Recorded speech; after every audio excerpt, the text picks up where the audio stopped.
I got in last summer at 179, and right now I'm at 195. And what would you want to be at, Mom? And my goal weight's 210, 215.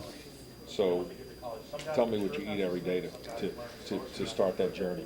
Well, that's a long list, but I start off coming here in the mornings and getting 2 or 3 breakfast sandwiches and drinking a shake, and then I kind of go out throughout the day, eating what they give us at the academic center, and then I come in and get lunch, and then I get dinner, and then I get a midnight snack around 11:30. Midnight snack? Yeah. What's in the midnight snack? It really differs. I have the luxury of not being picky on what I eat, just because I need to eat whatever I can. Whether it's Cane's or a pizza, or I try to stay healthy, but at this point, there's no point in trying to stay healthy. I just need to gain the weight. Did they say Cane's is like the worst thing you can? It is, yeah. But Lauren, our nutritionist, said the fried food's the better fun on weight. So, yeah. Fried food, the best.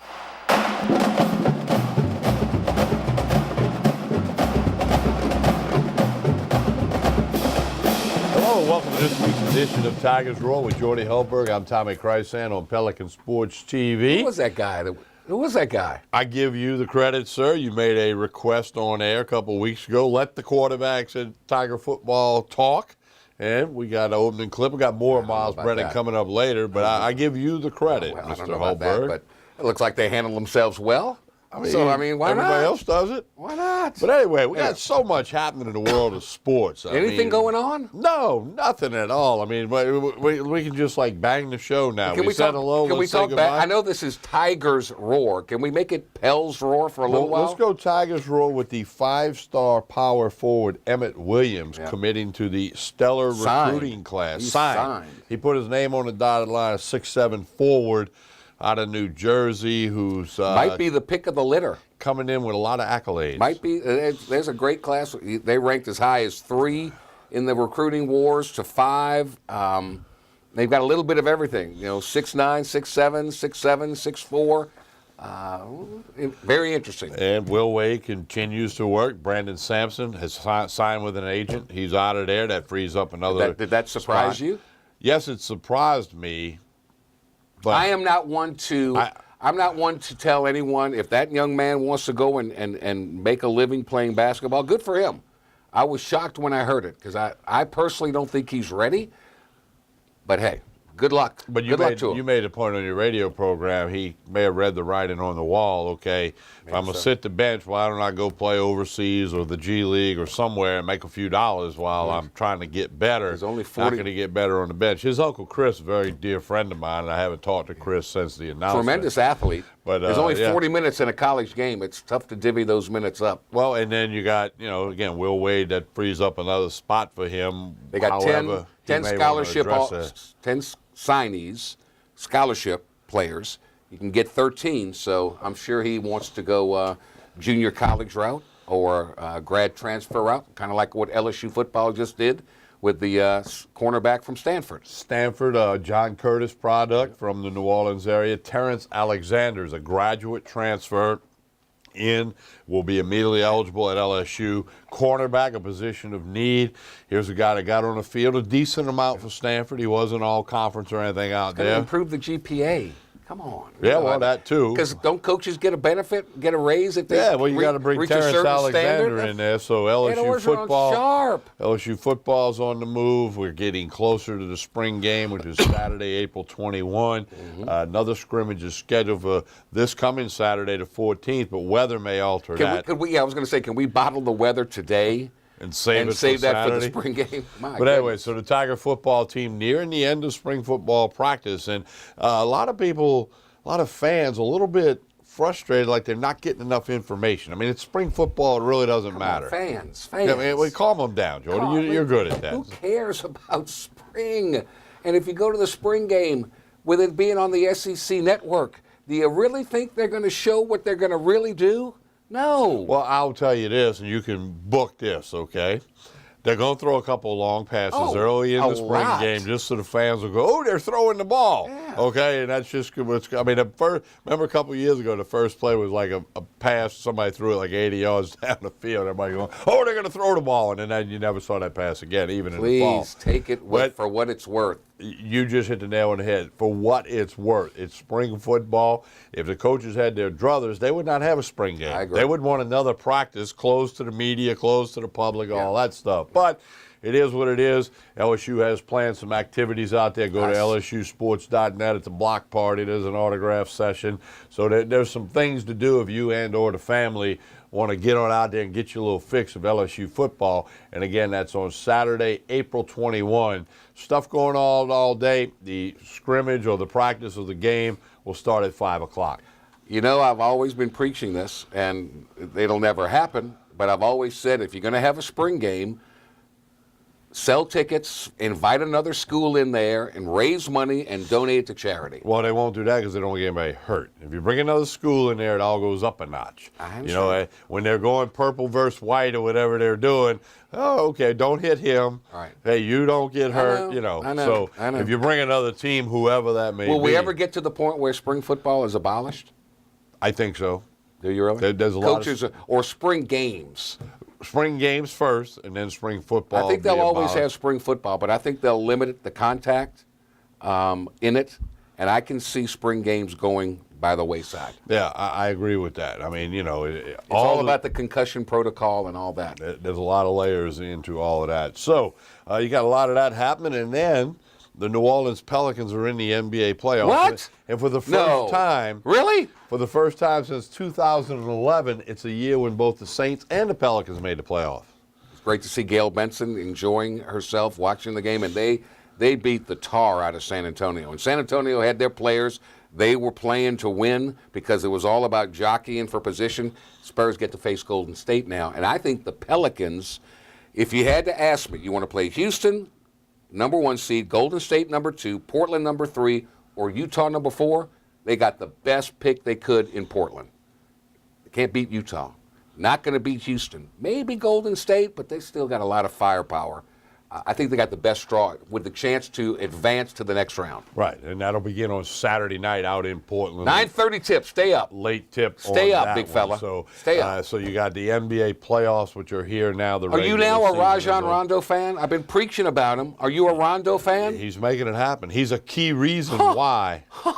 How good is he? He's the key reason. Holy why. cow. Yeah, so you got all that going on. Another basketball note, Sean Woods has been named head coach at Southern University, Roman Banks AD. There's a press conference this week. So Sean Woods, a former Kentucky player, and as Jordy will tell you, involved in what many can believe to be the greatest college basketball game ever. Now the head coach of the Southern Jaguars. He was at Stetson University last year. He's got some But SWAC he was in the SWAC. experience. He did a good Mississippi job. Valley. Yeah, He's he did had a some good job. SWAC. But He tell was us the about, guy, you know, the Christian Leitner turnaround jumper, all that stuff. But it was because he played for Kentucky. Played I for didn't say Kentucky. that. Rick Pitino was the coach. They had Jamal Mashburn, really good team. Woods hit the floater in the lane late over the outstretched arms of the Duke players and got it to drop that gave Kentucky the lead. And then Grant Hill throws it to Leitner, and the rest is history. Yeah, so Sean was a good player. So Sean Woods, the new head coach for the men's program out there with Southern University, and we'll hope to get you maybe a little clip of that next week. Also, Jordy, we're a couple of weeks away from the NFL draft, and I think I've seen 7 million mock drafts have already been released. What will the Saints do? It's becoming a little bit more clear now. Sean Payton said we need to address musts, tight end, wide receiver. Benjamin Watson, the tight end. They just got the guy from Cam Meredith. Cam Meredith from Chicago, wide receiver. So now that tells me something. Those priorities are way down the list. I'm looking at edge rusher. I'm looking at cornerback. I don't think they draft a quarterback. I just don't. I can't see him pulling the trigger on that yet. Especially if they stay at 27th. Which Yeah, is who's where gonna- they're at. yeah. If they move up, it'd be for another reason. You know, Drew Brees They need. might play for a little. I You know, think- he I said think he he'll wanted to get play. another He's contract. 45. He might. I think he'll get another contract after this. I really do. Could very well. Also, quickly, the Saints preseason opponents are announced dates and times coming later. But Jaguars and Leonard Fournette, the Cardinals, the Chargers, and the Rams. So we got a lot of LSU football for you tonight. We got a lot of LSU baseball. Got a 2-0 win against Louisiana Tech on Tuesday night of this week. Hour and 54 on the game. Awesome. Major League Baseball, that's how you play a fast game. Awesome. All right, give me your prediction.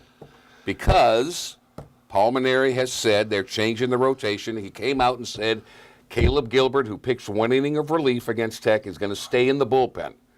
So I want to hear your Friday, Saturday, Sunday starter. I know Hess. Hess is Friday. Hilliard will go Saturday, and here's why. Okay. He threw Game 3 of the A&M series, which was on a Saturday, so he's back into the 7-day deal. So who's the Sunday starter? I'm going to give you my prediction. I think it's one of a couple of people. It's Peterson or Bush. I think it's Bush. Yeah, it's one of those two, I think, and on the third. You see the 2-0 win over Tech earlier this week. Again, hour and 54 That's game awesome. time. All right, what's going to happen when Saturday gets rained out? Well, we don't know that yet, but Tennessee comes to town. I'll make a prediction on that. It's going to get rained out, so they're going to have to start. They're going to play 2 7-inning games on Sunday, starting at noon, 1 o'clock. Well, they're going to throw the tarp down. They're going to try to play Saturday night. We'll see. And it's the Tennessee Volunteers who are not that good, and that means. So it's got to be a sweep, or it's a failure. Need a sweep. They Sweep, need a or it's a bad weekend. Well, see, and I know they can sweep. Here's why. You ready for this? I say it every year. My first win as a college pitcher was against Tennessee. So, you see, they've never recovered from that. They couldn't be Christ. They just have struggled ever since. You know my first experience with Tennessee? What? Bernard King, Ernie Grunfeld. We beat them. No, they beat us. I'll never forget this. Now, no shot clock, no three-point line.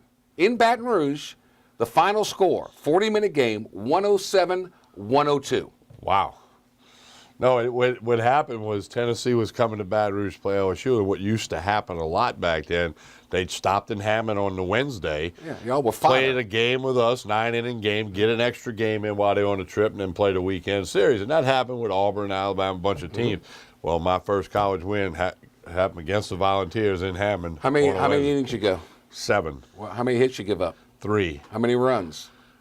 5. Ooh. We scored a lot that day. 5. I thought nobody would have known. You should have said goose egg. Goose egg, but no. It was a shootout kind of game. We won it. You were really good. It was my first W, so I'll never forget it against the Volunteers. You were holding your breath when you went to the dugout? Please don't blow it. Actually, somebody saved the game at the end for me, so I was in the dugout when we saved it. David McCartney. Well, you got to be on. David McCartney from Pensacola saved the game. I tip my hat to you for your honesty. Yeah.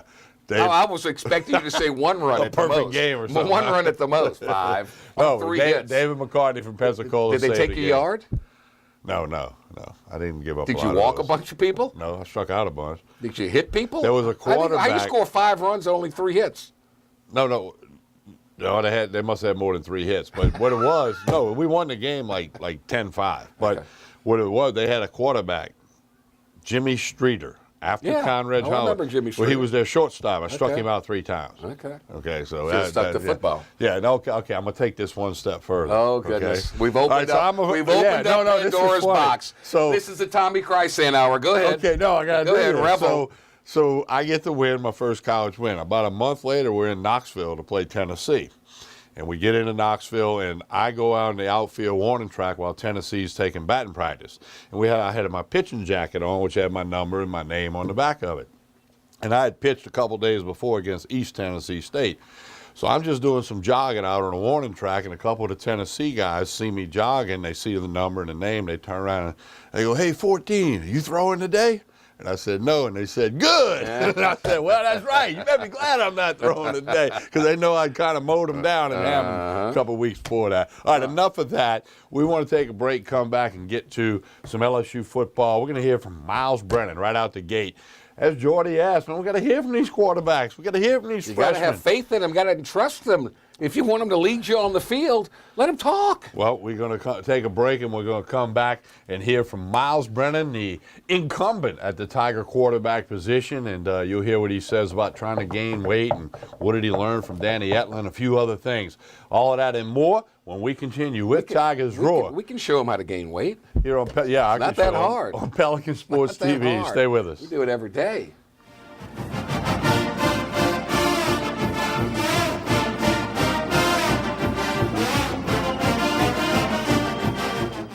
Hi, I am Dr. Farrell Frugier Jr., and I am a general dentist at Frugier Family Dentistry. I was born and raised in Baton Rouge, Louisiana. I went to Catholic High School, LSU, and LSU School of Dentistry in New Orleans, where I received my DDS degree in 1986. I always have and will continue to be committed to continuing my education, to invest in technology which makes the diagnosis and delivery of dentistry more thorough, more comfortable, and more aesthetically pleasing. In our practice, we are here to serve the patients. We want to improve their quality of life and to develop relationships with our patients. In dentistry, we have a chance to impact lives on a daily basis, not just by doing dentistry, but by getting to know them and being a part of their life. We also believe in giving back to our community. So every year, we give back to the Greater Baton Rouge Food Bank, Toys for Tots, and Mary Bird Perkins Cancer Center. Please stop by and visit our office. We would love to take care of you and your family. Hi, I'm Jordy Helper for Tremonti's Meat and Seafood Market at 12451 Old Jefferson Highway. Chairman's Reserve steaks, their pork, their chicken, their seafood, top of the line. Primo barbecue pits, Icy Tech coolers. They can go anywhere and cater anything for you. Go to 751-7665 to call Tremonti's Meat and Seafood Market, where good meat ain't cheap and cheap meat ain't good. Tremonti's Meat and Seafood Market. It's time to find out the truth about health insurance. True or false? I can't get health insurance because I missed the open enrollment period. False. If you had a life change such as moving, getting married, having a child, or a job loss, you are eligible to buy a new policy. I don't have a life-changing event, so I can't get health insurance. False. You can purchase affordable short-term policies even if it's not open enrollment.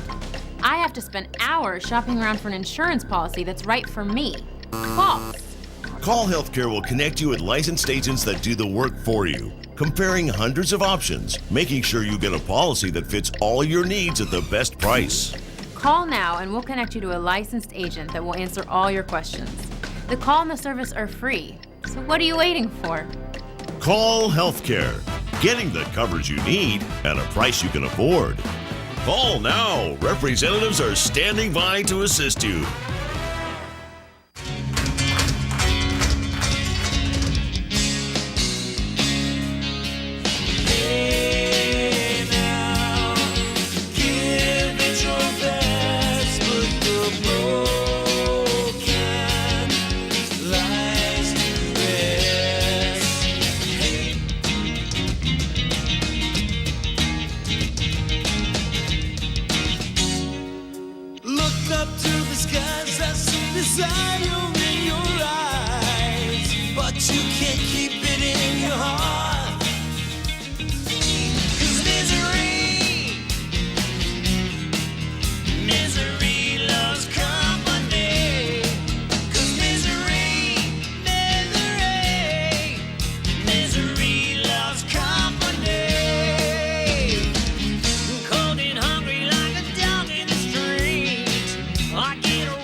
Cypress Lake Apartments are conveniently located off Segan Lane in Baton Rouge, a CLK multifamily management property. Come see this community, which has many amenities including swimming pools, fitness room, playground, and much more. 1, 2, and 3 bedroom apartments. Stop by Cypress Lake Apartments, call 225-293-6789, or go online, live at cypresslakeapts.com.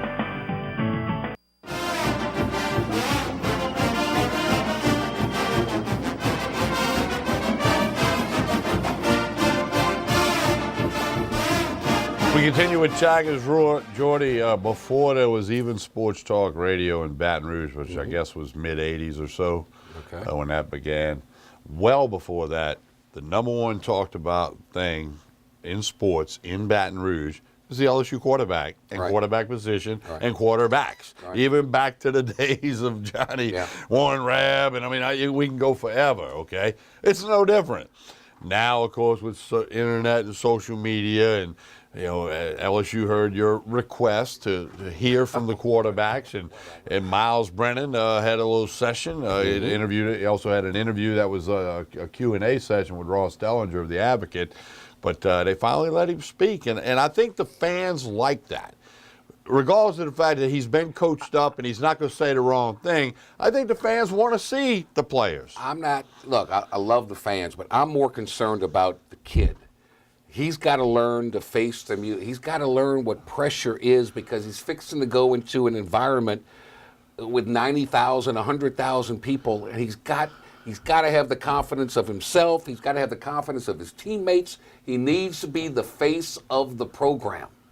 Well, they need to let him out there, whoever it may be. Yeah, and the other thing you're saying, I mean, you got to be able to handle those 12, 15 media members and a Yes. question that might come off the wall. This isn't New York City. This isn't Chicago. They're not gonna ask you pertinent, tough questions. It's more fluff. It's like, well, what are you eating? How are you gaining weight? yeah. I mean, okay. Yeah, I remember when I used to cover the Saints on a regular basis. I used to always want to go to the visiting locker room because you could kind of see more in the Saints all the time. So that's when they used to let you on the sidelines for the last 5 minutes of the game. And then I'd always go to the visiting locker room just to be around different players and coaches. And I'll never forget what you just said, reminded me of it. The New York media. One time the Giants came in and Dan Reeves was the coach. There was like 500 media members. If the Miami Dolphins came in, you had like 14 media members. And I'll never forget. And then the other thing was that the New York Giants were all dressed in coat and tie, the players. The Dolphins flip-flops, short. It looked like they were at the beach. New York looked like they were on Wall Street, you know. Look, I've been involved in those things. I heard when Phil Jackson was coaching, and I heard people question, why did you do that? What was your reason? Like, it made no sense. And here's a guy that's got ring after ring. So they're not going to ask these tough questions. Let them get out there. Let them talk. Let them understand what it's all about. Here's the point. Let them think quickly on their feet. All right? Nothing is scripted. You don't know what questions coming your way. Let them think quickly. You get to the line of scrimmage. If the defense you thought was out there is not out there, you got to think quickly and make a decision. It's all part of the, quote, process of learning and dealing with pressure. Well, I think you make a great point with that. And I guess secondarily, the fans like hearing from all the players, and especially the quarterback, because the quarterback's the guy. They get tired, no offense, they get tired of the offensive lineman and the linebacker. They come every time there's media availability. Well, we're going to let Give them all a chance. Enough of me, Jordy, and myself. Here is the LSU incumbent at quarterback, Miles Brennan.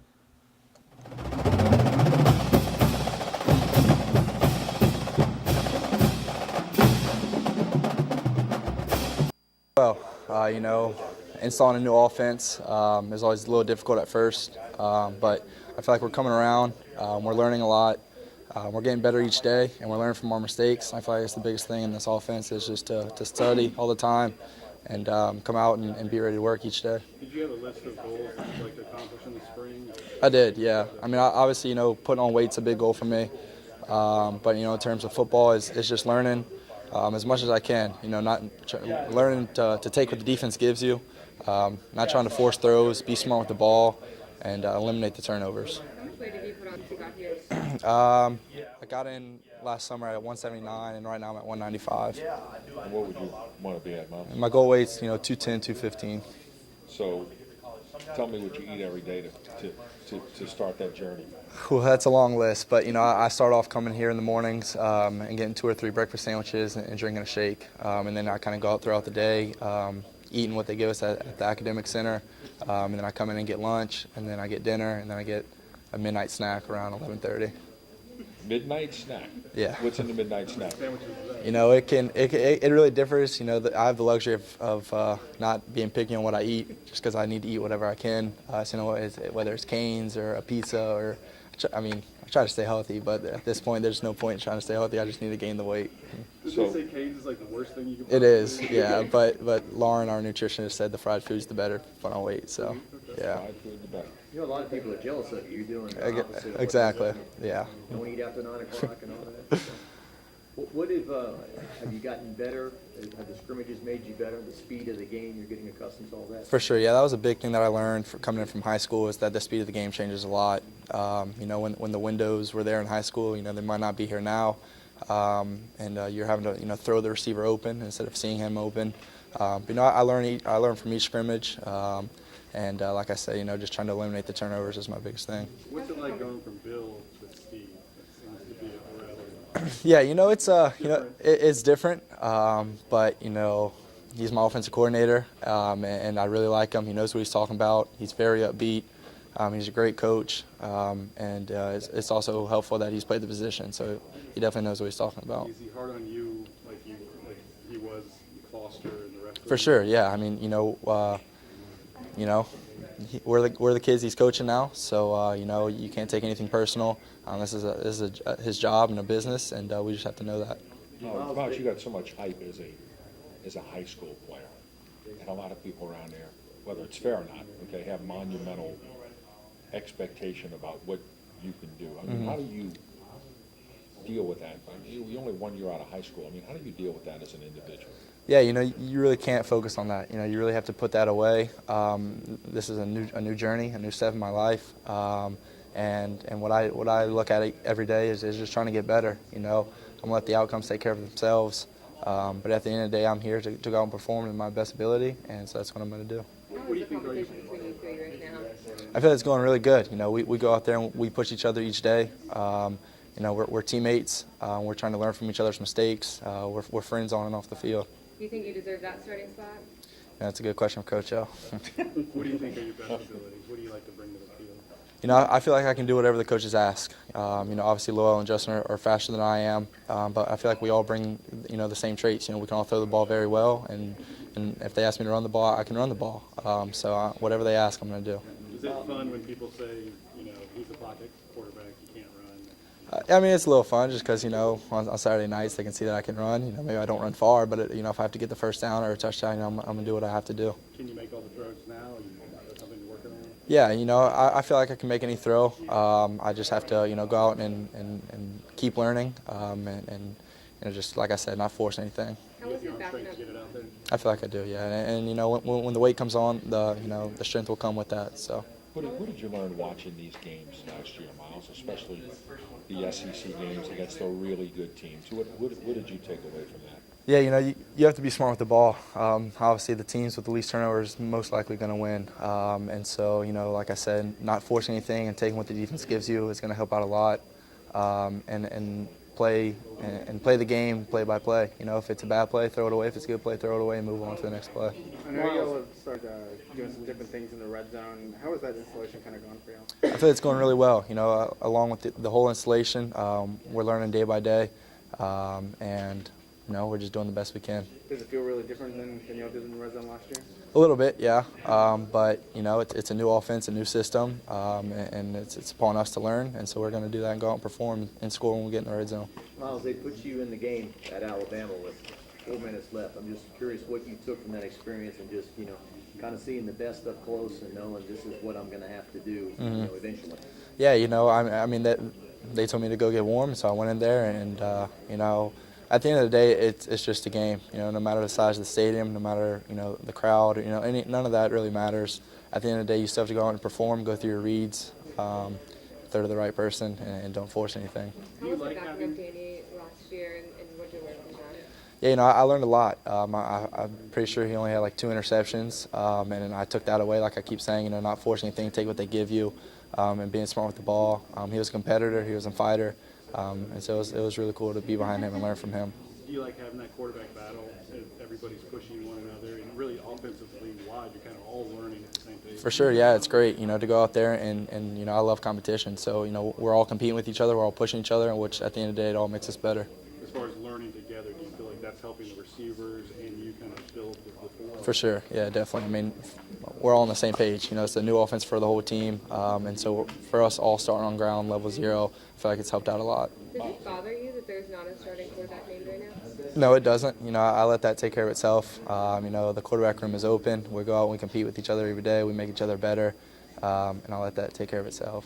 Miles, a quarterback at Georgia last year was kind of thrown into a situation where you're going to kind of begin this year with not a lot of experience, but he improved tremendously as the year went on.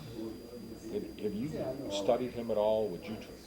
You said, hey, you know, he can do that. I'm certainly capable of it. Anything you drew from that at all? For sure, yeah. I mean, I've talked to him a number of times, you know, and obviously he's a great kid and a great quarterback. And, you know, he made plays when he needed to. He was smart with the ball, and he was a leader. When did you guys speak, Miles? It was sometime in the off season. We're both big hunters, so that's most of the time how the conversation would start. But you know, after games, you know, I'd congratulate him and vice versa, and we talk about. I know when we played Mississippi State, they were playing them the next week, so we were just kind of going back on what State's defense was like. So him and I have a good relationship. Where did y'all first meet, Miles? We met in Los Angeles at the Elite 11. I think you lead 11. Tell me about your line, just kind of how they're progressing. Obviously, there's you new as well. Yeah, I mean, they're doing a great job. You know, obviously, the protection's been great.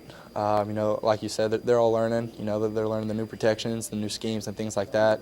But they're giving 100% effort every day, and that's all we can ask for. The same thing with running backs. No matter what pressure can be taken off of you with a good run game. For sure, yeah, and you know, it's kind of the same goes for them. You know, they're busting their butt every day. They're doing everything that coach is asking them to do, and that's all they can do. Your wide receivers, they look like physical freaks. I mean, how dangerous can the passing attack be if these guys can run the routes and you can get them the ball? I mean, it's going to be very dangerous. You know, they're all in. You know, they're learning just as well as we are. You know, when we put the ball in their hands, we know that they're going to make plays. Frustrating to have to learn an offense 1 year and then throw it out and have to learn a new one. I mean, You know, it's just part of it. You know, it's a job, it's a business. Coaches come, you know, they come and go. So as a player, you just have to, you know that and embrace that and go out and study it and get better.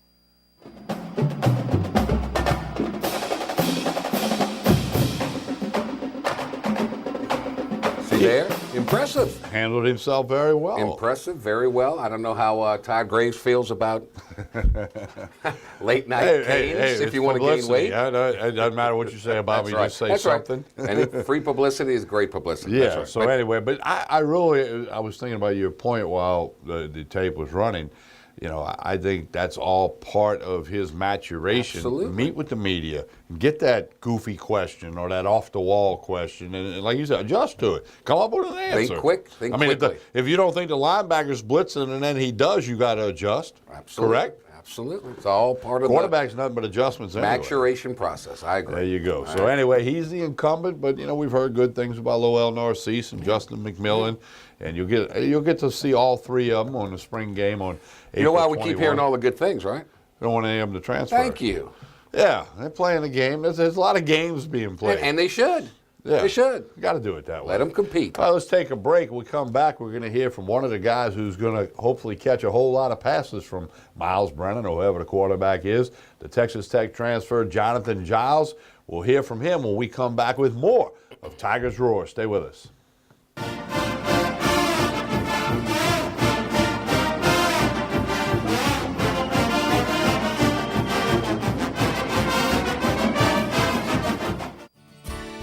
Creel Tree Service is a licensed and insured tree service providing tree and stump removal, topping, trimming, cabling, pruning, and fertilizing. We have free stump removal with takedowns, free estimates, affordable rates, and senior citizens discounts. Call 774-TREE. That's 774-8733. Get your yard ready for the warmer weather. If it deals with a tree, call me, Creel Tree Service, 774-8733. That's 774-TREE.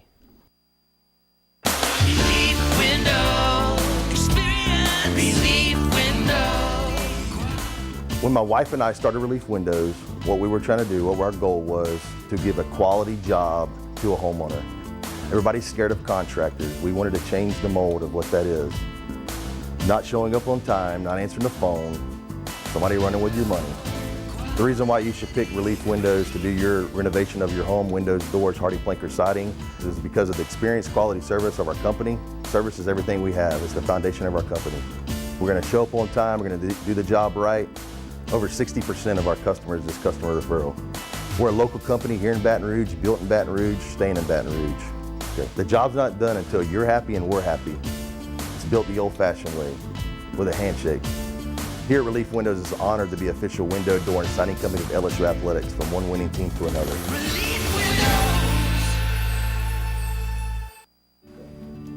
My name is Dr. Nicole Rogers, and I'm here in Old Metairie, Louisiana at Hair Restoration of the South, where your hair is our care. And I'd like to invite you to come and visit and discuss various options for treatment of thinning hair. These can include both medical and surgical options. You don't have to go straight to surgery.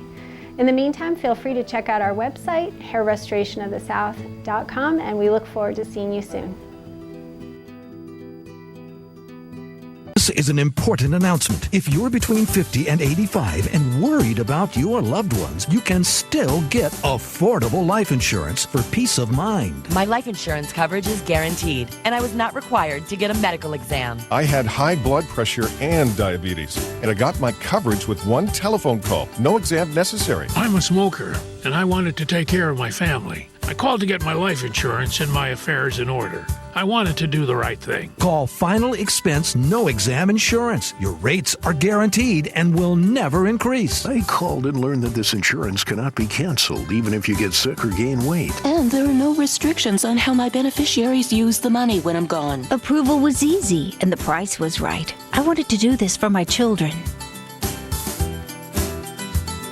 Call 800-654-9927, 800-654-9927.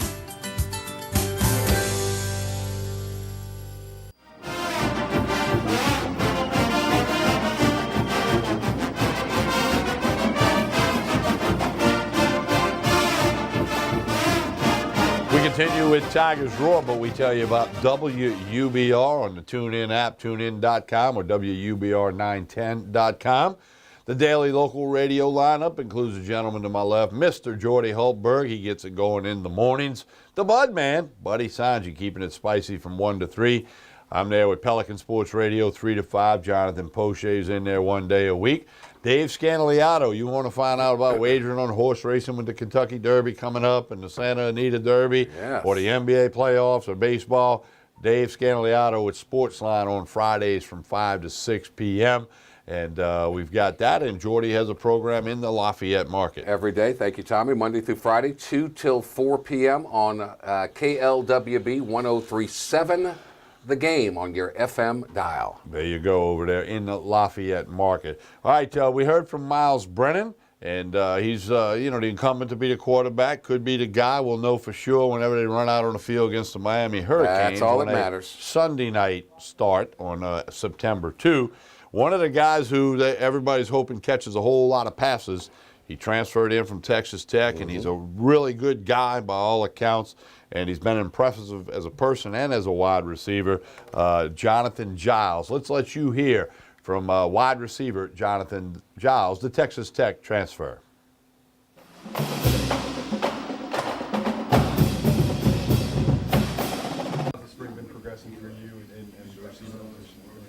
It's been good, for the spring, since we don't got no opponent. For me, just working on my technique, working on my routes and all that, and working with Coach Sullivan, and just basically getting better each and every day. And that's my ultimate goal coming into spring, was just to get better each and every day and improve my game. When did you get on campus? I want to say summer of June, 2 years ago, a year ago. So you were here the whole fall? Yes, sir.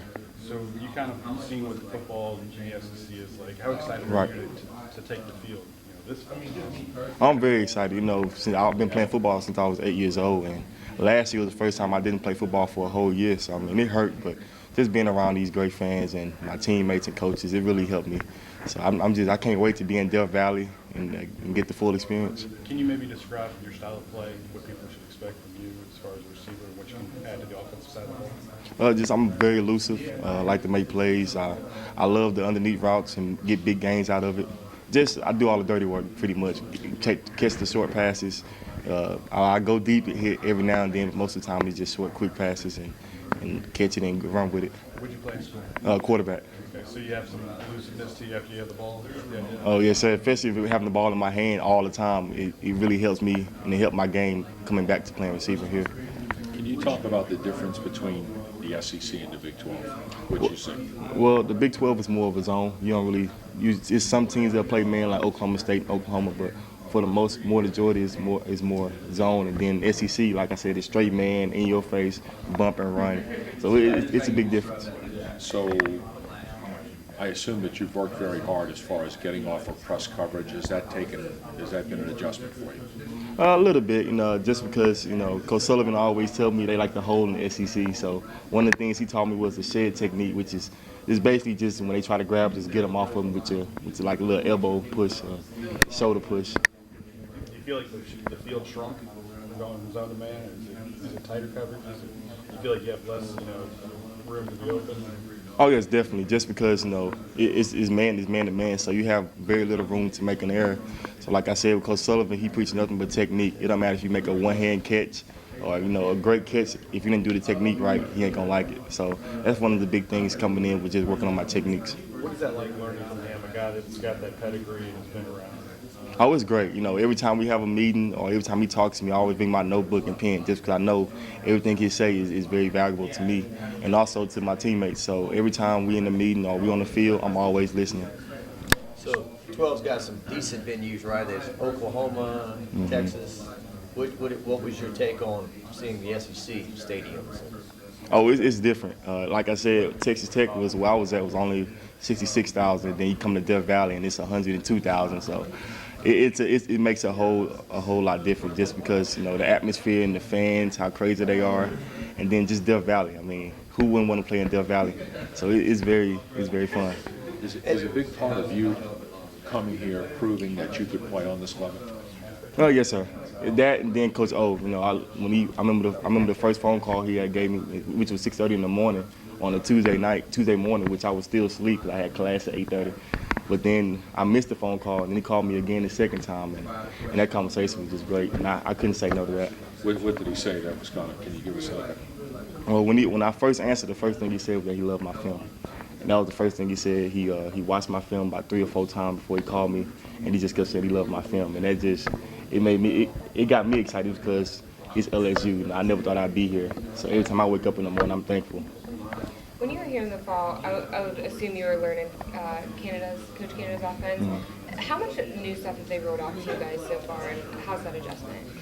It was a big adjustment because, you know, with Coach Canada, which he done a good job of, it was a lot of shifts and motions before the snap.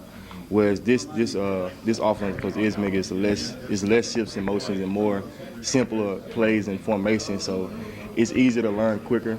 But they both Coach Canada done a good job when he was here, getting us situated and getting us ready to play. They rolling new stuff out to you guys, like you studying new stuff every week, or how's that going? Yes, this next every week. Like the first week we'll have install 1, then the second week will be install 2. So it's just a progress each week. What have you all been doing in terms of red zone? Just a lot of different stuff. We'll do bunch. Coach Sullivan loved the bunch formation, so we always doing bunch. Sometimes we even go 5 wide in the red zone just to spread everybody out. It's just a lot of different things. we can throw at you.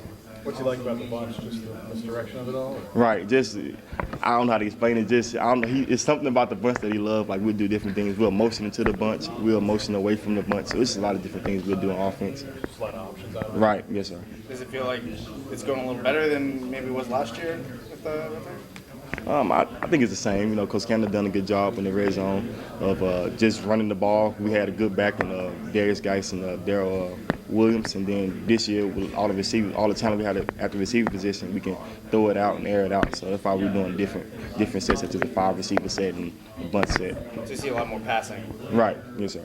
Tell us about your quarterbacks. Is it difficult or just something you get used to dealing with 3 different guys? You know, and then kind of an undecided position there, you're probably splitting a lot of reps, I guess. Right, it's fun just because, you know, you watch them compete every day. You know, you got guys like Justin Noel who can run the ball, who can make plays when there ain't nothing there. And then you got a guy like Miles who can let it fly. So, I mean, just when I'm not in the game or in the scrimmage, I love just to watch them work because it's fun. It's fun watching them two compete at each other, compete. I think the last scrimmage, all the stats added, 16 out of 37 or something like that, 178 yards. It doesn't look great on paper. Right. What do you guys collectively have to do to get better passing football? Just work on our protection and then working on making plays downfield. You know, the defense, they threw a lot of blitzes at us that we didn't see during the week, and it kind of got to us a little bit, so we weren't able to do what we wanted to do. But overall, like I said, it's good competition. Like I think last week, Tuesday and Thursday, we won both of those days, and then the scrimmage, the defense won, which you want to see, a good competition. So it's fun. Is that the thing you have to keep your confidence up because that defense has a lot of veterans. The offense is kind of learning a lot of new things. So you have to kind of keep that in mind when you're struggling. Oh yes, sir. You definitely, just because that's what you want. You know, spring is just offense versus defense. You don't have no opponent. So like I said, you always want to compete at a high level. So that's like I say, every day we always come in and compete. Especially the receivers and DBs, we go at it every day in 1-on-1s, which is good because it makes each other better. Anyone in particular jump out at you as being, pretty good on defense right now? I would say Manny, just because he was at receiver with us last year, and now he's at corner. I think in the scrimmage he had 1 pick, and then Tuesday and Thursday he had another pick. So he's doing good at corner, which was surprising me because I'm used to him playing receiver, and he played quarterback in high school just like me. So I didn't know he had that.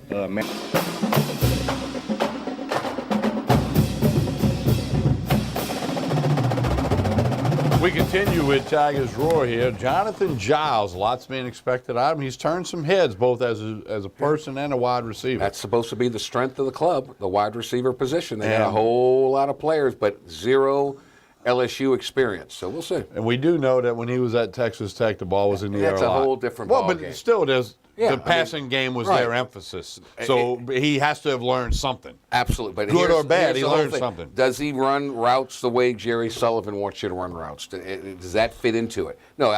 Look, he caught the football, and the most important thing is, do you have hands? Can you catch the ball? We can teach you how to run routes. Can't teach you how to catch. Either you got it or you don't. If you can't catch, you're going to be a cornerback. He's got it. So, no, cornerbacks have to catch, too. You're going to be a special teamer gunner is what you're going to do. Yeah. There you go. All right, we're going to take a break, come back. We've got some more LSU football players for you to hear from, including the son of a legend and then a local product from Dutchtown High. We'll hear from Moss and Cushenberry when we come back with more of Tigers Roar right here on Pelican Sports TV. Stay with us. Let's get Randy Moss on the show.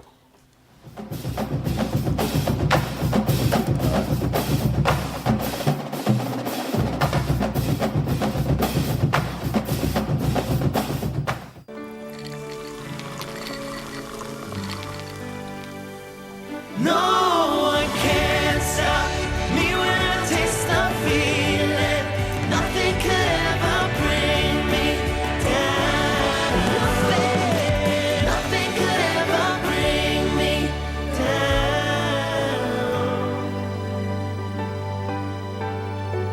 Taste the feeling.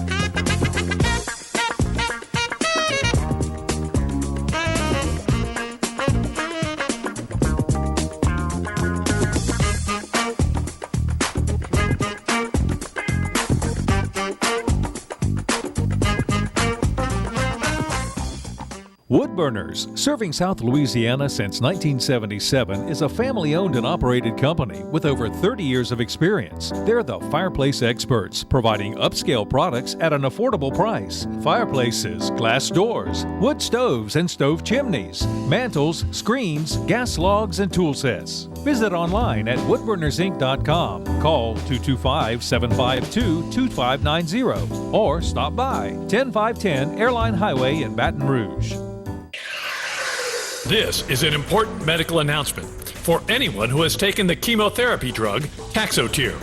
If you or a loved one has developed alopecia or hair loss after taking the breast cancer drug Taxotere, you may be entitled to substantial compensation.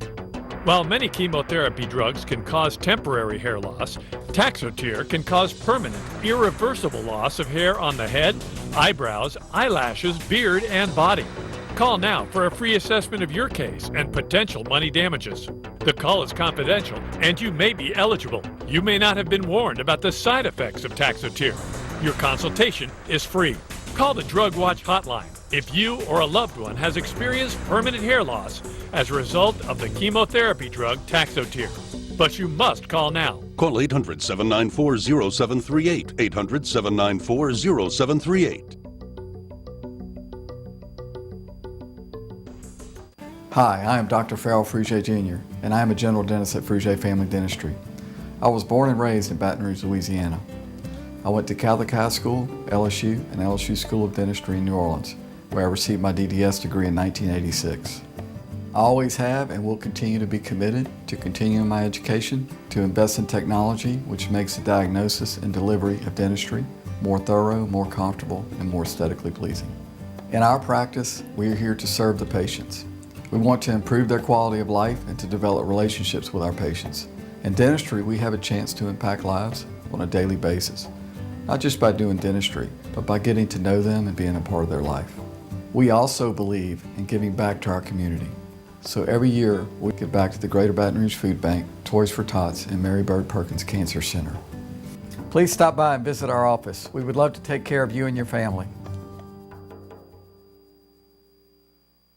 For Total Home Pest Control, who are you going to call? Call the Bug Man, 923-BUGS. For total pest control for your home or business, call the original Salvant.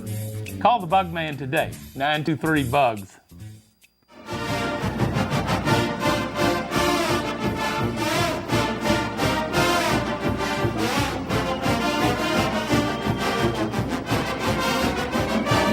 We continue with Tigers Roar, talking about Tiger football. Of course, spring practice going on as we speak, but they're, use a baseball Winding it analogy, down. they're rounding third, heading Yeah, home. winding it down. They got a couple more things, and of course, the spring game is on Saturday, April 21. Whatever that game's going to be, it's going to be somewhere between a game and practice. Yeah, 5 o'clock. 5 o'clock. There are activities going on. I know all this, day. you will not be able to touch the quarterbacks. I guarantee you that. And it's free admission. And kickoffs, you will not be able to hit anybody and that kind of thing. So free admission, but other than that, it's real football. Yeah, free admission. You get what you pay for. Just remember that when you go out there.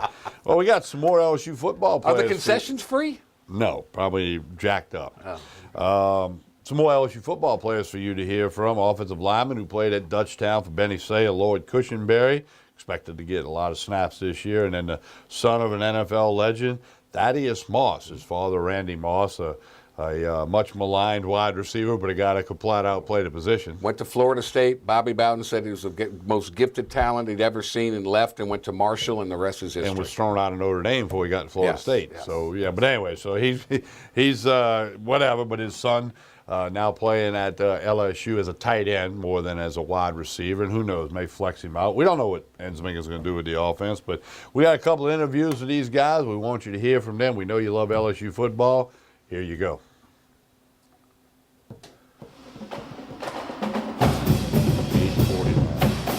Your spring been filling out, I guess. A lot of learning for everybody. So does that help you because nobody's really ahead of you, nobody's really behind you? Yeah, it's been a good spring. All of us are, like you said, nobody really has a one-up. We're all in this together, learning and going through it every day, having a new install. We're all in together. So it's been a good spring. What are some of the skills that you like to think you bring to the field? What would you be known as? I'd say just versatility. I'd say that's probably the biggest thing that I bring to the field, also to the offense, is just being versatile, being able to run block, being able to run routes and do both of those pretty well. They keep you I've been doing kind of everything. I've been doing a little bit of everything. I guess they need a lot of help in that defense. Tell me about those guys on that line. What is that like going up against those guys, some monsters? On the D-line? Yeah. It's it's great. It just comes, that's part of coming to LSU. That's part of being at LSU, is that you go against the best every day of practice. I give credit, going against Caleb Vaughn every day, going against Ray Thornton, going against the D-line. Like, we have an amazing D-line, so being able to go against them every day, it makes me better as a football player. Even if they get the best of me, it's still making me better. So, You got some hands on you too? I mean, is that something you like to take pride in? yeah, I definitely do take pride in it. What do you think? Are you more of a go and get it guy? You more of a stretch the field guy? I try to be everything. I try to honestly be as balanced as I can. Go up and get it, stretch the field, run out to catch, block. I really do try and have my game be as balanced as it can be across the line. And where did you come from? NC State. So you and Jonathan both been practicing for a year and now waiting to get on the field. Yeah, we both spent the experience, me, him, and Braden, all three of us together, having to go through a whole year of just being a scout team player, and now finally being able to get live reps with the ones and with the twos that actually count. Do you guys have like a club? I mean, you're all here today, right? Yeah, we had a club. Braden kind of got big on us and changed up. But we had a club. Me, him, and Giles, especially when we first got here, we was chilling. We was hanging out a lot, and Braden got a little big time on us. Yeah, so yeah, it happens. What was the name called? Nah, we ain't having. I think it was just a transfer, so we didn't have a name for it. What's the difference in the two leagues, would you say? I would say just the talent level. I would say that's probably the biggest thing is you're going, like, being here at LSU, you're going against, LSU recruits the best of the best when it comes to high school, so every single day you're going against the best of the best. So that was probably the biggest adjustment, biggest difference that I had to face. What have y'all been doing in the red zone, trying to fix some of those problems last year?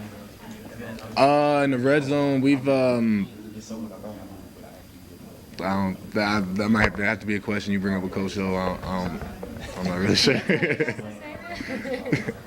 So the question you've got a million times: what is it like to be the son of someone who's as famous as your father? Yeah, it's difficult. It is difficult. I must say. It's a lot of eyes, a lot of pressure. It's a lot of unwanted attention. I kind of take pride in it. I look forward to it. I like the added difficulty on it. But it is difficult at the same time. It has its pros and it has its cons. How did you get his accent? Excuse Did you not get his accent? His country accent. I actually did have an accent. I moved around a lot. I went to 5 different high schools. I moved around a lot. Yeah, so I had the accent. My freshman year, actually, I moved up to Rhode Island, and they all made fun of it every time I said something. So it just went away. It just died away. Why 5 different high schools? It was just a lot of family stuff, going from mom living places, going from living with my mom, living with my dad. So you're playing tight end, so you're probably not going to do like your dad and catch 10 passes for 250 in a game, right? So is it more of a blue-collar approach? You and him ever talk about that, that you won't be catching maybe as many passes as he did or doing the same stuff? I don't fully understand your question. But just playing tight end as opposed to being a wide receiver, right? Yeah. I mean, hopefully you'll catch a lot of passes, but maybe you won't, right? Yeah, no, it's that's true. The talks with him is kind of difficult because he can only really tell me one aspect of it. He can only give me the receiving part of it. He can't really help me when it comes to being in line and being in the trenches and everything like that. So that's a difficult part when it comes to it. So what is his advice catching? I mean, catching the. I mean, if it touches your hands, you got to catch it. But with him, I try to break down his brain any second, any chance I get when it comes to really, honestly, anything. It doesn't even have to be on the field. If it comes to working out, recovery, the media, honestly, anything. I try to break down his brain when it comes to anything. What did he tell you about this first session? Yeah, he didn't tell me anything. But he's giving me advice. He's giving me advice, but he didn't give me anything. You the oldest kid? Nah, I have an older sister. I'm the oldest boy though. You the only one that plays football? Or? Yeah. Nah, my little brother plays football. Younger brother plays You probably football. get it the worst, huh? Yeah, nah, I definitely do. Definitely. Where do you call him? West Virginia? Excuse me? Where do you call him? Charlotte. Charlotte, okay.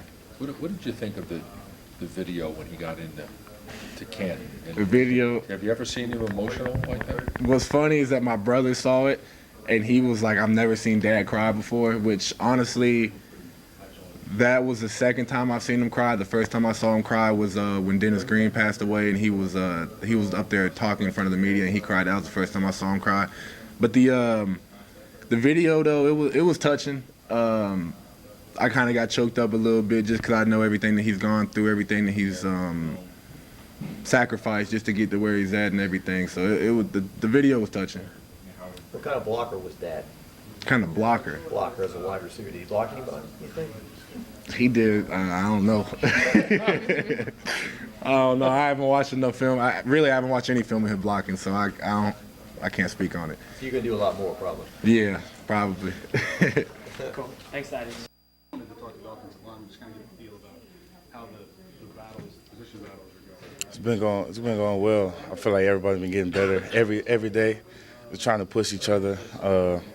This competition is good for everyone. So as offense, our goal coming in was just to get better every day, and that's what we're doing. You had an interesting journey. You were a late add to LSU, and now you have a chance to compete. And you started at this position. I'm assuming you're still working at center. Yeah, I'm strictly center right now. How is that progression been for you? Kind of learning, in a backup role last year, and now maybe having a chance to compete. It's been great. Coming in, even though I was the last one, I really didn't think much of it. I knew once we got here, it wouldn't really matter. And if I just put in the work, I have opportunity, and it's coming. So hopefully this will be the year. You got a new line coach. What is that like? He's great. Very business-like NFL. Just the NFL style. He's come been in the league for a while, and it's been great so far. Has it been a big difference from the last coach to this? Is there new Not- installation or anything that's Not a huge difference. They both have similar styles. very straight to the point, very detailed.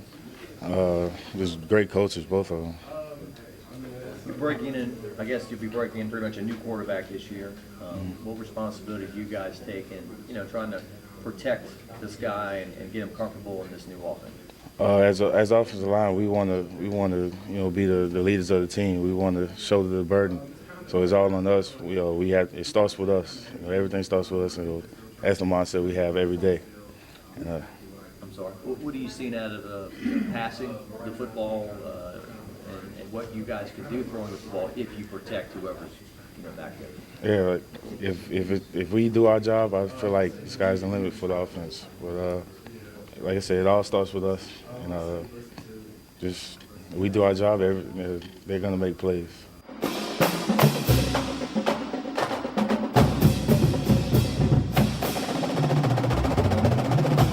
We continue with Tigers Roar. Lloyd Cushenberry has kind of waited his turn. Yeah. He's going to get plenty of snaps Boss this looks year. like Daddy.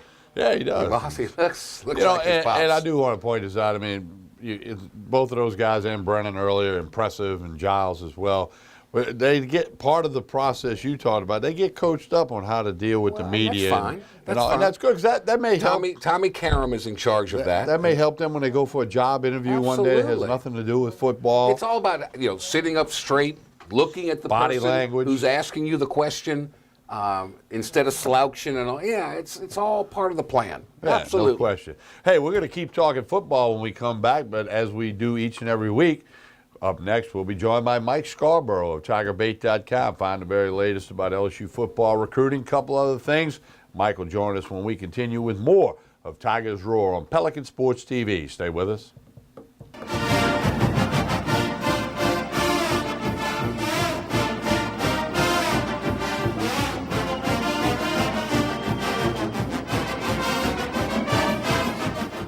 I knew I could get myself out of this. I just needed some hope and some help. I took the first step to recovery when I made the call. If you're depressed, drinking, and using drugs, you may need help. And the Affordable Care Act guarantees coverage of substance abuse. Call the Addiction, Hope, and Helpline now for a free assessment. I had problems just getting to sleep, drinking and using pills every night. I feel like I'm losing control. I'm afraid I'll lose my job or even my family. Are you losing hope? You can recover and get back on track. Call now for hope and help with proven, gentle recovery programs. I never thought that I could be somebody who didn't drink and use drugs. I have something to hold on to for strength. I'm in recovery, getting the help I need. Call the Addiction, Hope, and Helpline now for a free assessment with someone who cares. Call 800-383-8177. 800-383-8177. Hi, I am Dr. Farrell Frugier Jr., and I am a general dentist at Frugier Family Dentistry. I was born and raised in Baton Rouge, Louisiana. I went to Catholic High School, LSU, and LSU School of Dentistry in New Orleans, where I received my DDS degree in 1986. I always have and will continue to be committed to continuing my education, to invest in technology which makes the diagnosis and delivery of dentistry more thorough, more comfortable, and more aesthetically pleasing. In our practice, we are here to serve the patients. We want to improve their quality of life and to develop relationships with our patients. In dentistry, we have a chance to impact lives on a daily basis, not just by doing dentistry, but by getting to know them and being a part of their life. We also believe in giving back to our community. So every year, we give back to the Greater Baton Rouge Food Bank, Toys for Tots, and Mary Bird Perkins Cancer Center. Please stop by and visit our office. We would love to take care of you and your family. Hello, my name is Debbie. Welcome to Debbie's Bridal, a Formal Affair.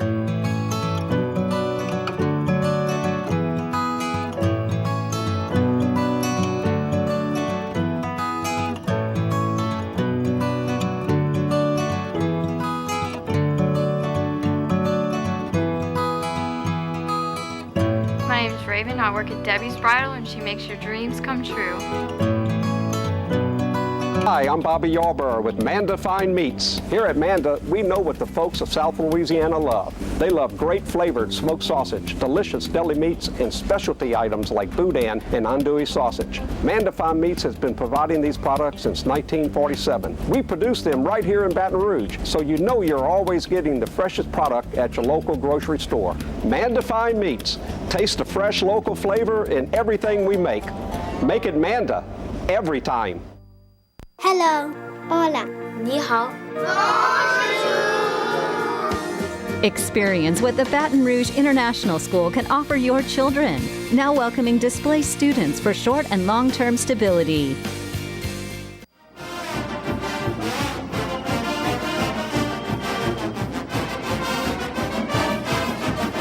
We continue with Tigers Roar here on Pelican Sports TV.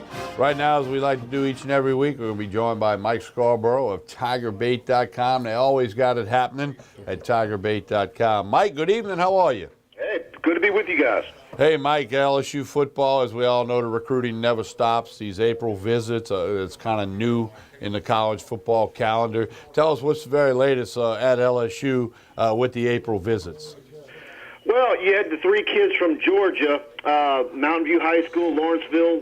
Jalen Humphreys is one of them, big defensive tackle that was there last weekend, had a real positive visit. I know that all three of the kids from Grayson had a real strong visit. The running back, I'm told, is one that they really do cover, and then we've been debating throughout the spring whether they might take 3 running backs instead of 2 in the 2019 class, and I think that he's a guy that they think could be one to watch. He had a real good visit. So does anybody ever not have a real good visit at LSU? Yeah, I mean seriously, that is the truth. Well, from LSU's end. But, I mean, I'm sure there's been a player or two over the years that went home and said, I hated that. They get the red carpet treatment. They get wined and dined. They get all the facilities. How can you not have a good time? That may not be the school for you eventually. But anyway. Yeah, and, of course, that's Ronald Tompkins, and he's a 6-foot, 200-pounder. So, and he's, one of the, top, 4-star running backs out there. LSU gets the commitment from the Stanford grad transfer, the former John Curtis cornerback. What do you know about him? Well, just that he sure is a need guy, and they're lucky that he's out there. Is he what you're used to seeing at that cornerback spot starting for LSU? I don't know, or I don't think so. But beggars can't be choosers at this point, and he's a mature kid who's played major college football, and the fact that you can get him after what happened on signing day is a huge plus. They throw the ball a lot in the Pac-12 now, so he's used to going up against some arms. But, I mean, he's coming off an injury, and we'll see. But I think he's going to be fine. Okay. I mean, the main thing is you got to get some bodies there. Absolutely. Yeah, and if he pushes somebody else, if he ends up not being the guy, but maybe he helps make somebody else better. I mean, the more competition you have at every position on the football field, the better your team is ultimately going to be. We got to talk about Will Wade. I know we're showing some football video, but Emmett Williams signed on the dotted line the first day of the late signing period for basketball or any other sport other than football. That's 10 scholarship players he's got. You're allowed 13. Are you hearing any rumblings as to what Will Wade wants to possibly do with the 3 remaining? I talked to him last week, and you probably got some insight on this yourself. Yeah. Reached out and said, what are y'all going to do with some of these spots? You had the info that was out there on the DePaul transfer, and he says, we're actually debating it now, and how are we going to do this? And, of course, in the Sampson news, which everybody knew or thought was coming, who are going to be the guys and who can they bring in here? Got to get a couple more in case somebody gets hurt. You got to be able to scrimmage 5-on-5, right? So you can't just have 10 players. No. So they'll do something. They'll do something. Yeah, but at the same time, he's also thinking like, do do you actually have to go to 13 when you can hold some of those back and use them next year? Yeah, I don't think he'll go 13. No. Or get a walk-on or two involved. Yeah, I think maybe one for sure, maybe two, but not three. No. Maybe mix in a walk-on. Right. You know, Yeah. the practice body, something like that. So, yeah, Will Wade continues to impress. Mike, in the big picture with the football recruiting, what kind of feedback are you getting from the end of the players and the coaches and the parents that you talk to? Yeah, I mean, look, you know, despite any hand-wringing and ESPN putting out last week their little formula saying LSU's going to win 6 games and all that kind of stuff, the recruits are coming. They're having good visits. You got to give the staff credit for getting all these kids on campus for unofficial and official visits. But, you know, someone I talked to brought it up yesterday. He goes, you know, while we're looking at all these kids that are coming on campus, you're still not seeing quarterbacks. All these visitors we're talking about, unofficial. Where are the quarterbacks? Well, I don't know. You tell me. Why aren't they? Well, it continues to happen. I mean, all throughout last fall, unofficial visitors on the sideline. Mike, this is going beyond the fact that it's a coincidence. This is putting up a yellow flag that there might be a problem. Why quarterbacks are not coming in here. I'm sure they're asking some quarterbacks. I got to believe that. Well, I mean, look, just from a number standpoint, it's not that you're going to have as many of those come on campus as you would defensive backs. You know, but you know, you're heading towards the last week of spring practice. Are we aware of one or two quarterbacks that have been on campus for an unofficial visit from 19, 20, 21? Not that I'm aware I know of. Yeah. Now, spring game is going to be, you know, spring game can wipe all that out. I mean, if you have 2 or 3 there you have it. And they're expected to have a good, you know, a big group. That's primarily your main focus of the spring game, anyways. It's like a big junior day, and you're gonna have a lot of recruits there. So, big recruiting day, and make sure you don't have any injuries, and that's your spring game. If you could give me a percentage, if you said, okay, there's going to be 25 signees in the class of 2019, with this supposed great crop in the state of Louisiana, give me a percentage you think. Is it going to be 80% Louisiana, 20% out of state? What's the number you're giving me? You always want to get to close to 70% Louisiana. Okay. That's kind of been the magical percentage over the years, looking at LSU's recruiting classes when LSU's, you know, in the thick of being one of the major programs in the country. But I would think somewhere around, you know, 65, 70%. Okay. Even with the bumper crop in Louisiana, you don't want to push that up to 75, 80? Well, you know, and that's the thing. They wouldn't turn that down, right? Or two. We knew 19 was going to be special, and then the question was whether it was just top-heavy. And as all these 7-on-7s, you know, once the spring evaluation period happens, there's going to be more kids that pop up, and then you're going to see, and we've already started to see it, where it's deeper than you think. I mean, you've got several kids at U-High. You know, Ryan Clark's son, Jordan. Is he a kid that all of a sudden grows another half inch? Because you know he's a fantastic football player the football smarts coming from his dad. You know, there's just all sorts of kids out there that you want to see that maybe by the middle of summer have offers from LSU that don't have them now. So I guess the point I was trying to make, if there's enough and they can get them, why limit yourself to 70%, right? Let's go 80, maybe 90%. If they're here and they're good, go get them. Yeah. Okay. But, you know, LSU's kind of doing like a lot of schools right now, just seeing how loaded the state of Georgia is and trying to see more than just have a toe in the water over there, getting a whole foot there to see if they can have some success there, because Georgia can't sign them all. And but I think Georgia gets the best of them. I think also it's would like to see a little bit more Texas than we're seeing right now. And I don't know if it's a combination of Herman and Jimbo Fisher that's making LSU focus more on Mississippi and heading east versus East Texas, Houston, and Dallas than we're used to seeing. Okay. Hey, Mike, tell everybody what's happening at TigerBait.com and why they should subscribe now, and how do they go about subscribing? Yeah, got your football, basketball, all your recruiting.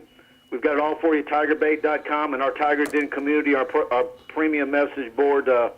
A lot of great discussion day and night, and we'd love to have you as a subscriber. All right, Mike, as always, we appreciate it. We'll visit again next week. Take it All easy, right, buddy. talk then. Thanks. All right. All right, Mike Scarborough, TigerBait.com. The Hey, it's supposed to recruiting be- just never stops. No, it doesn't, but it's supposed to be such a great year. So my philosophy would be, if you got that many great players in the state, go get them all. And if you're 25 signees, if there's 23 that you sign that you think are that good, go get them. I think you get. Go get them. You go get the best 25 you can get. And if they're all in your backyard, go get Yeah, them. and if they're all from I don't Denham care Springs about High Georgia. School, go get them all in I one don't place. care about Georgia. I don't care about Texas. Well, If we got them but here, LSU has always accented the program with out-of-state guys. I know. All schools do that. I know. All right, we're going to take a break. We come back. We're going to shift gears a little bit. Got some Paul Maneri, got some LSU baseball for you. Big series with Tennessee coming up this weekend. We'll recap a little bit. Coach Maneri will talk about some injuries that have affected the team, and they say, we don't want to use that as an excuse, but that is the excuse. It's Well, reality. that's like the guy that's sitting at the bar says, I'm not drunk, and then he falls off the bar stool, okay? But you do have injuries. It happens to all teams. I visited with Coach Robichaux with the Raging Cajuns this week, and they've had some injuries with their program. So anyway, we'll come back, talk a little Tiger baseball on Tigers Roar. Stay with us. They're starters for a reason. They're better than the other guys.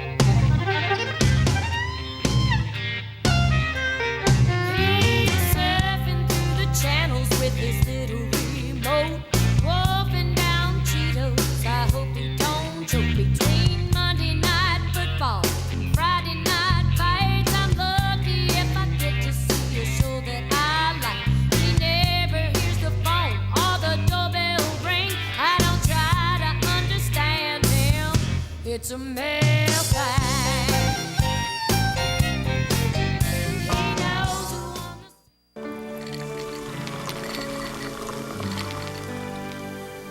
No one can stop me when I taste the feeling. Nothing could ever bring me down. Nothing could ever bring me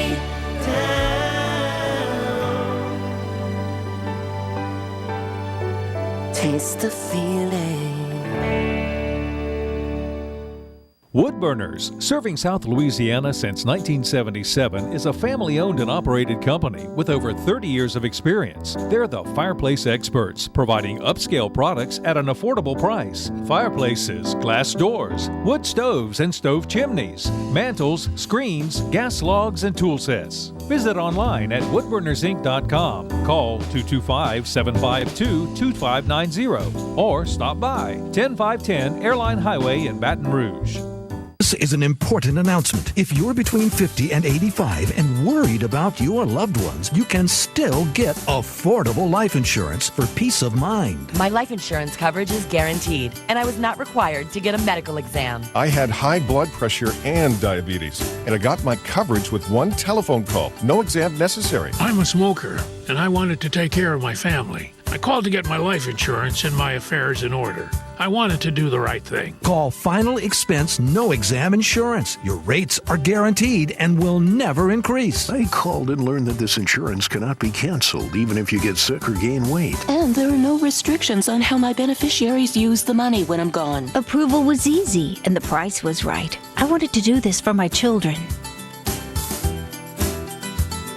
Call 800-654-9927, 800-654-9927.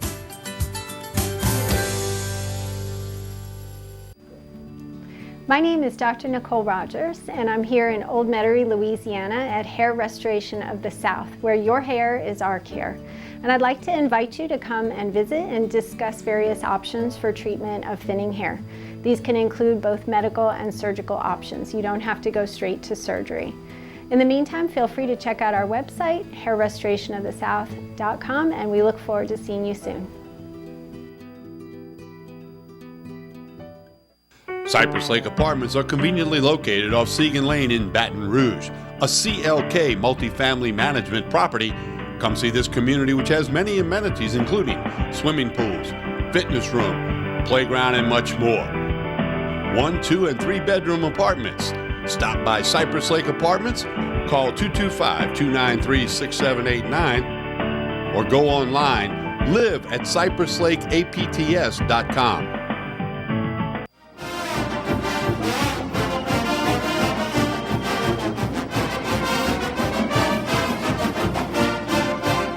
We continue with Taggers Raw. Don't forget to like us on Facebook. Facebook page is Pelican Broadcasting. Twitter accounts at Pelican Sports. YouTube.com/Pelican Broadcasting. You can keep up with us in the social media world. LSU baseball had the win earlier this week 2-0 over Louisiana Tech. But right before that game, Coach Mainieri met with the media to discuss his team a little more than halfway through the regular season slate. Some injuries, some other things. Here's Coach Paul Mainieri talking about his Tiger baseball team. Do you have any update or news on Bryce? I do. Good news, actually, on Bryce. He needed some good news. Well, I don't know if this is good news or bad news. The doctor said that he has so little meniscus left in his knee, there's really nothing to tear. So, anyway, there's no tear, which is what we feared. The doctor just thinks it's a bad bone bruise because he doesn't have much meniscus material there in his knee after 2 surgeries on it. So he's certainly not going to be out for the rest of the year. It doesn't look like, but I think his status for this week would be very doubtful because it's still really sore and he can't really do much. But it's good to know that there's no structural damage to it and that it's something that should heal in time. He just needs a little time. Just tender? It's real tender. Yeah, it's still real tender.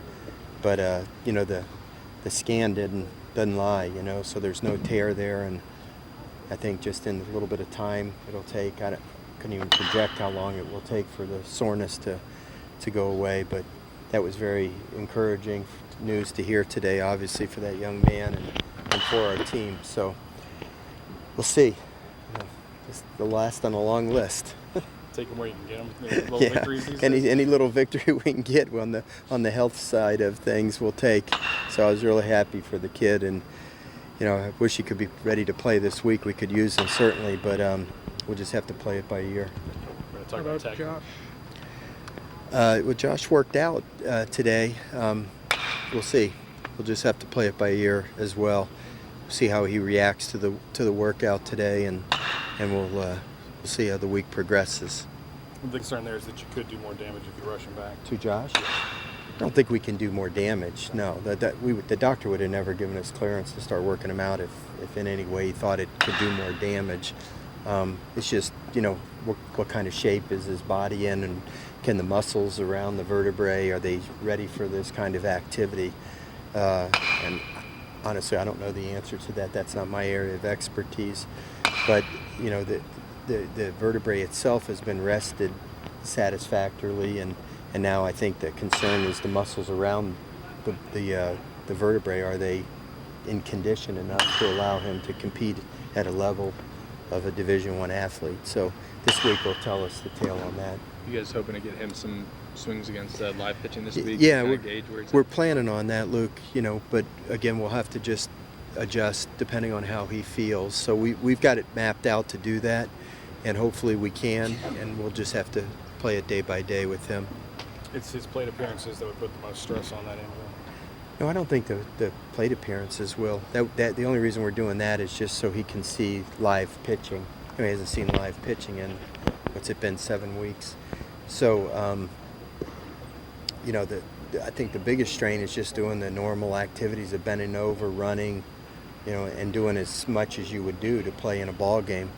And of course, you know, the actual swing itself certainly puts strain on, you know, the torquing action puts strain on that part of your body. So we just have to see how he reacts to it all. Is he working at both third and short, or Mm-hmm. just one?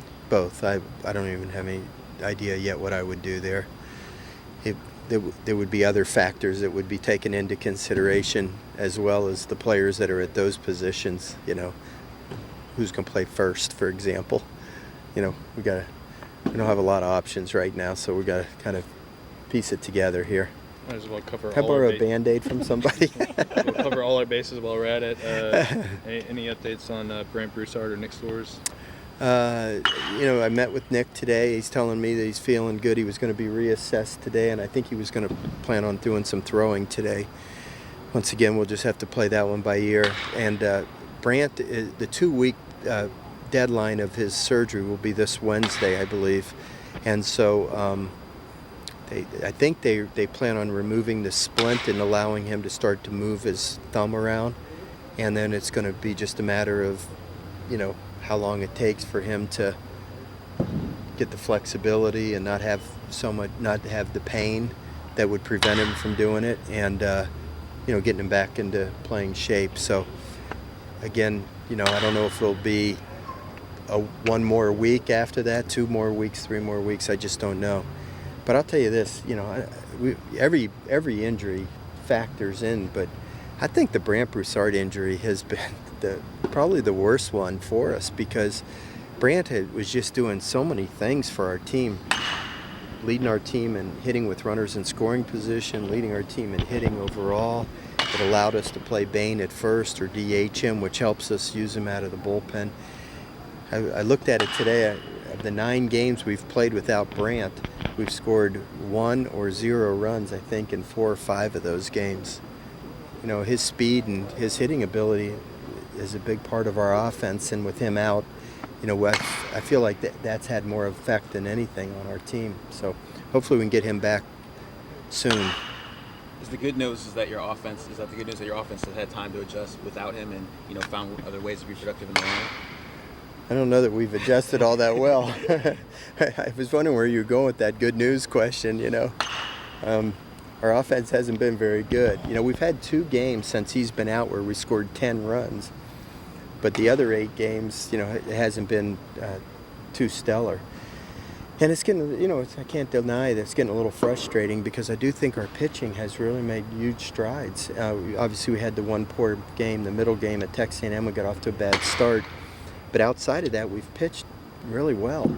And we're just having a tough time manufacturing the runs that we need. So, you know, it's not hard to figure out why. You know, when some of your best players are out, it's, you know, there's a little bit of a drop-off. And the other guys are doing the best they can, but, you know, it's just not quite the firepower that we had going in. So we're just going to keep fighting through it, keep battling through it. And this is obviously a big week for us, having 4 home games. We got Louisiana Tech coming in tomorrow. They're playing great. They just walloped somebody 13-0 yesterday, so they're going to come here with a lot of confidence. And you know, they pitch really well. I think their team earned run average is like 2.3. The left-hander that I assume is going to pitch against us, been their midweek starter, has pitched outstanding all year. So we're going to have a really tremendous challenge tomorrow. And then, of course, Tennessee. Everybody thinks Tennessee's not the big-name baseball program. All they did was beat Florida this weekend, the #1 team in the country, once, and should have had them twice. I think they were 1 out away from winning another game, and ended up losing in extra innings. I watched the games. They've got good arms, good athletes all over the place. So we got a big week ahead of us, and we got to figure it out pretty quickly here. Labus tomorrow night? Yeah, AJ will start. Is there any? Has there been any consideration to changing up the weekend rotation? You still kind of? Yeah, we're talking about that right now, Luke. I won't have any announcement, you know, until Thursday, of course, but it's something we're addressing. Has the message changed at all? I mean, is that what it is? Kind of keep fighting? You know, Mike, it's you know, you know, we're still in the thick of things. Yeah. I honestly thought we would drop out of the top 20 today for the first time in how many weeks, Bill? 123 weeks. But we didn't. You know, we're still up there. You know, you look around the country, and it's funny. Everybody loses games. It's not something that's unique to one school. What's our highest ranking today, Bill? 19th, yeah. So we're still 19th. If Auburn had found a way to hold on to their win, to hold on in their game and beat Arkansas yesterday, they blew a 4-0 lead and got walked off. We'd still only be one game out of first. As it is, we're 2 games out now. So it's amazing. We're still right there in the middle of everything, but obviously we're not playing up to our standards. And I think there's reasons for it. I'm not making excuses, but we knew going into the year we had a lot of turnover and there was going to be challenges. And now on top of that, we've just had so many significant injuries that there's been times when I'm just trying to put bodies out there. You like to put a guy here and a guy there that you think can beat some of the best pitchers in the league, but sometimes honestly you're just putting them out there so you feel like you don't have to forfeit the game. Just having enough bodies. The other day I wrote out the lineup card, and under the reserves I had 2 names written. It doesn't leave many options, so we're just going to have to keep battling through it. And again, there's no use feeling sorry for yourself. It is what it is. We've got 23 big ball games left in the regular season, and after this week, we're going to go on the road for a period of time. It doesn't get any easier. So you just gotta grit your teeth and bear it and keep battling. And we had a tremendous win in Game 1 over at Texas A&M. I was just so proud of the guys. We only scored in 1 inning. We had a runner thrown out at the plate in another inning, but it's frustrating. We only scored in 3 innings out of 27 over there the whole weekend. Very understandable in the final game. I mean, the conditions were as bad, as miserable as I've ever seen, especially with the wind blowing straight in. I'm just still amazed that they were able to hit a home run and a triple. I didn't think it would be an extra base hit the whole day, but their kid hit one, probably the only place that a ball could be hit out the other day, because the wind was being blocked by that building and it was low and it was right down the line and it just barely made it over. And then, you give the kid credit, a kid hitting 180, hits one, it pierces the gap in right center field on a pretty good pitch. So, the fact that we didn't have much offense didn't surprise me. I was surprised that they had any offense as well. I thought it was going to probably be a 1-0 game. When we got our first hit, I kind of took a deep breath and said, at least we're not going to get no hit today. I know it seems silly to think that way, but the outfielders are playing about 30 feet behind the infielders because the wind's blowing in so hard, and you just feel, you're facing a really good pitcher. So, the middle game over there this past weekend, you just got off to such a bad start, 5 runs in the first, and it was just tough. Once that happens, we had a good win. So won 2 series, lost 2 series, haven't been swept, haven't swept anybody. That sounds like a 500 record to me. Does it surprise you, knowing you guys are 2 games back, given the adversity that has kind of taken place with the team? Well, I think the adversity is a big reason why, but I think you just look around the country and how many real elite teams are there? In our league, maybe you could count 3 or 4 teams that are playing above, the rest of the pack, but just about everybody's about the same, and I think there's a lot of reasons for that. That's for another day, why there's so much parity across the country now. And, we've been pretty good for a long time, but, this year we've run into a little bit of adversity. We had to replace so many guys to start with, and then all these injuries on top of that. That's kind of brought us back to the pack a little bit, and now the goal is to break away from the pack and get back into the elite, and we're gonna keep battling. We're gonna keep fighting, and hopefully we can do that before this season's out.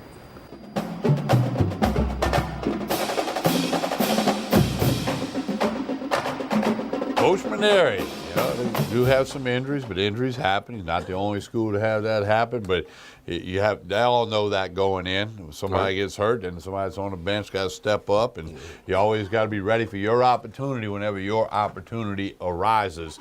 Volunteers coming to town, many things being altered this coming weekend due to the weather forecast. So just stay in touch, social media with LSU baseball.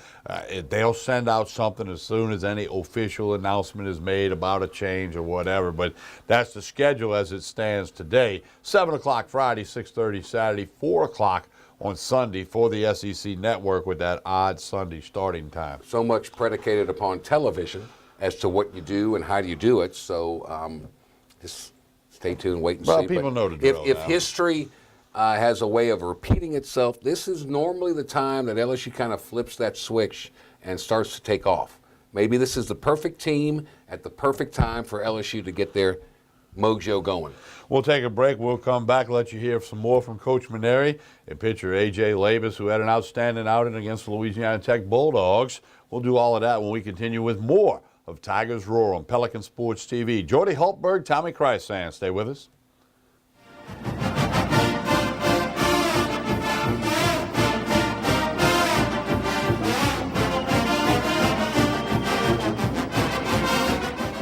Hello.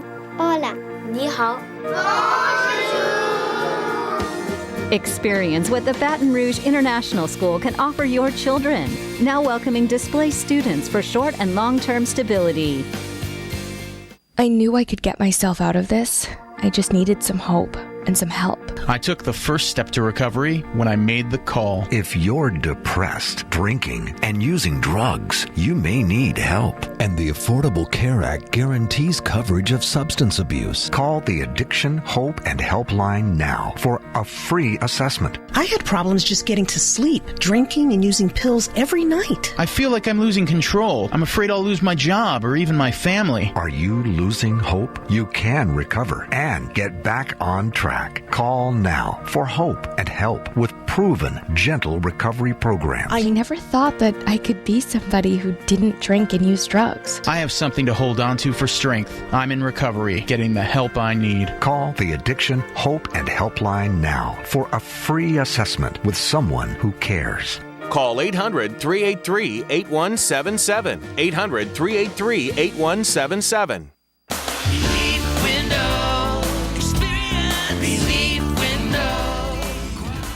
When my wife and I started Relief Windows, what we were trying to do, what our goal was to give a quality job to a homeowner. Everybody's scared of contractors. We wanted to change the mold of what that is. Not showing up on time, not answering the phone, somebody running with your money. The reason why you should pick Relief Windows to do your renovation of your home, windows, doors, hardy plank, or siding, is because of the experience, quality service of our company. Service is everything we have. It's the foundation of our company. We're going to show up on time. We're going to do the job right. Over 60% of our customers is customer referral. We're a local company here in Baton Rouge, built in Baton Rouge, staying in Baton Rouge. Okay. The job's not done until you're happy and we're happy. It's built the old-fashioned way, with a handshake. Here at Relief Windows, it's an honor to be official window, door, and siding company of LSU Athletics, from one winning team to another.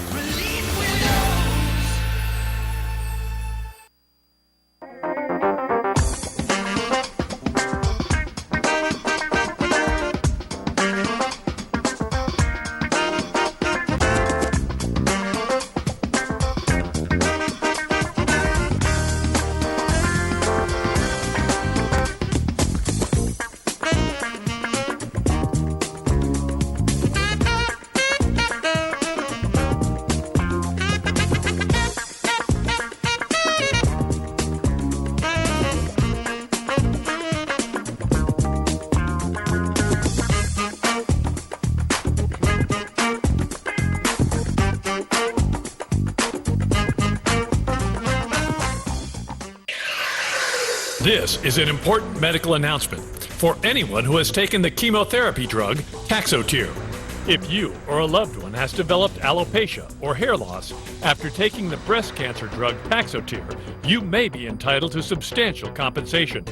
While many chemotherapy drugs can cause temporary hair loss, Taxotere can cause permanent, irreversible loss of hair on the head, eyebrows, eyelashes, beard, and body. Call now for a free assessment of your case and potential money damages. The call is confidential and you may be eligible. You may not have been warned about the side effects of Taxotere. Your consultation is free. Call the Drug Watch hotline if you or a loved one has experienced permanent hair loss as a result of the chemotherapy drug Taxotere. But you must call now. Call 800-794-0738. 800-794-0738. Accord Eye Clinic Vision Source is located on Perkins Road in Baton Rouge, offering full-service optical and lab work. Dr. Shonda Accord and the professionally trained staff pride themselves on service, complete eye exams, help with contact lenses, and selection of frames featuring Silhouette, Gucci, Jimmy Choo, and all the top lines. State-of-the-art equipment including Optimap, which digitally photographs your retina. Call Accord Eye Clinic for an appointment, 225-767-3937. That's 225-767-3937. Visit the website, visionsource-br.com. All patients of all ages are welcome. Accord Eye Clinic, Vision Source.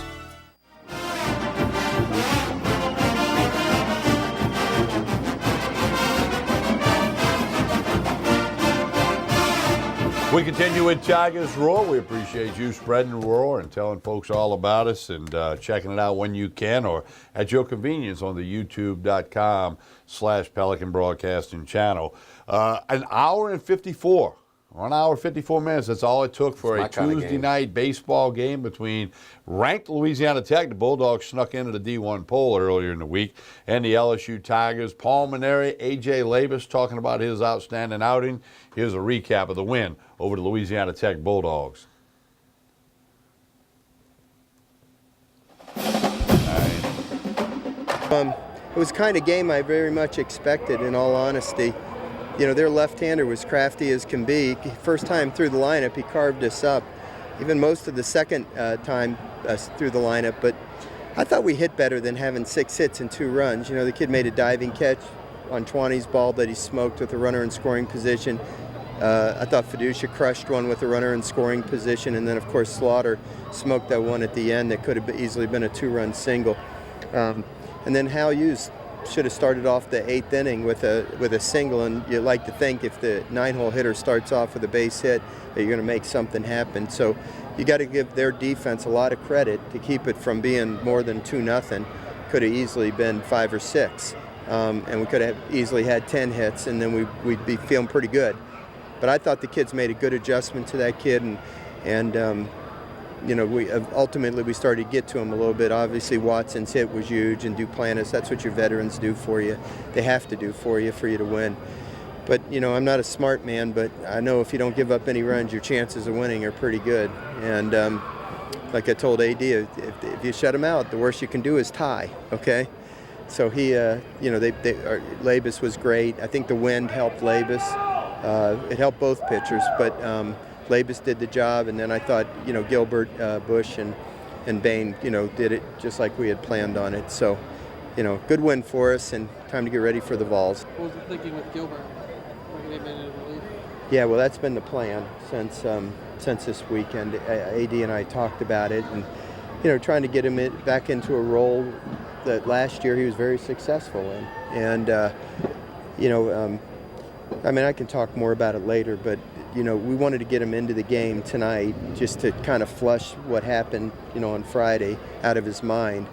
But he's going to continue to pitch out of the bullpen for us, and so you know, he comes in and throws the ball hard. I thought it was a good contrast to Labus, and they did hit one ball fairly hard against him. That Slaughter made a nice play, but overall, I thought Gilbert did a really good job.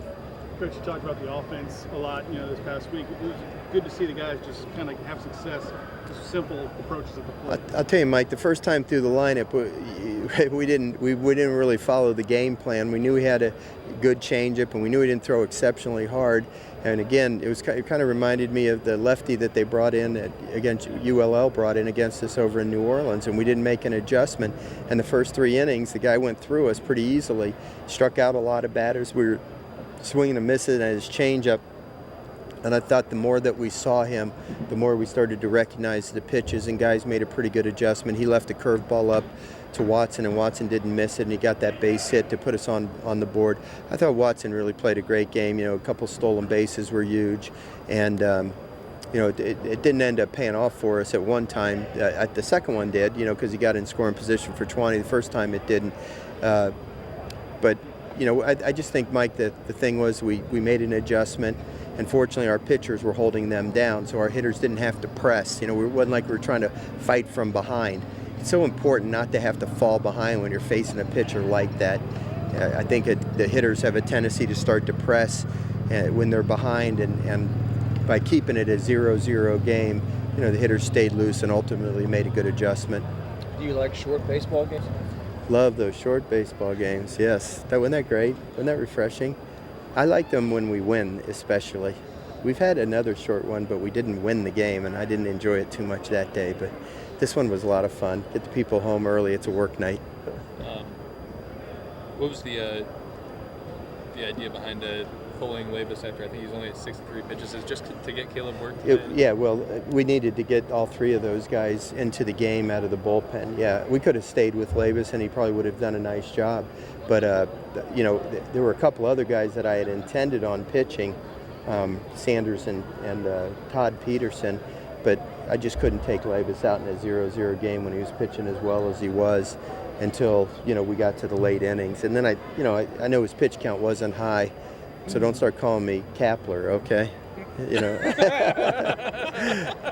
It was by design to make sure that we got those three relief pitchers into the game. I wanted Gilbert, he had to pitch tonight, and I didn't want him to pitch any later than the 7th inning, so it really worked out perfect there. And then Nick Bush didn't pitch all weekend, because he had the sore arm the first night and the opportunity didn't present it. So we need to get him back out there. And then, of course, we need to get Bain back out there as we get ready. And we've got 2 days off before the Friday game, so that's kind of nice, too. So I think it worked out perfectly, really. I mean, like I said, the plan was to get Sanders and Todd Peterson out there, but it wasn't necessary because AJ was pitching so well. Coach said that the first time around he mowed through you guys pretty easily. It was just a matter of adjusting to what he was doing, or what? Yeah, definitely. I mean, it was a little bit of a velo change compared to this weekend. We saw some pretty good arms, a little bit harder throwers. So I think it just took us a little while to adjust to it, and we ended up adjusting. And I mean, I think we put together some good at bats that they made some plays on, things like that. But AJ did a really good job of keeping us in the game. How important was it for you and Waddy to kind of understand the wind tonight, keeping it on the ground, and driving it back up the middle? Seemed to be the recipe for you guys to get something rolling. Yeah, of course. I mean, anytime we can get some clutch hits, whether it's 2 outs, 1 out, whatever. But I mean, especially scoring runs, getting that lead, even if it was late in the game. I mean, AJ just kept us in the game for so long. We had that time to adjust, and when me and Waddy came up, we came through. What about this week? It's hard to say that middle of the SEC season's an important week, but it really can be for this team. What you guys want to stop with? It starts it off, the right way. Oh yeah, definitely. I don't know too much about Tennessee, but I've heard they're a pretty good team this year. I think they've struggled. My freshman year, they weren't that great, but I heard they're playing well, so they're gonna be a tough challenge, like every team in the SEC is. So, just another opportunity to win some games. Something like this, though, a good confidence builder coming off of the weekend series loss. Definitely. I mean, La Tech, they weren't a bad team. They're ranked 25th, so. Any win obviously is good for us, especially with with that RPI stuff. But I know the more wins, the better. How comfortable does it make you guys at the plate when your pitchers are playing this well? You guys don't have to come from behind. Oh yeah, it's obviously much easier because we can. You saw we got to steal some bases, and we can do our hit and runs, we can bunt and all that.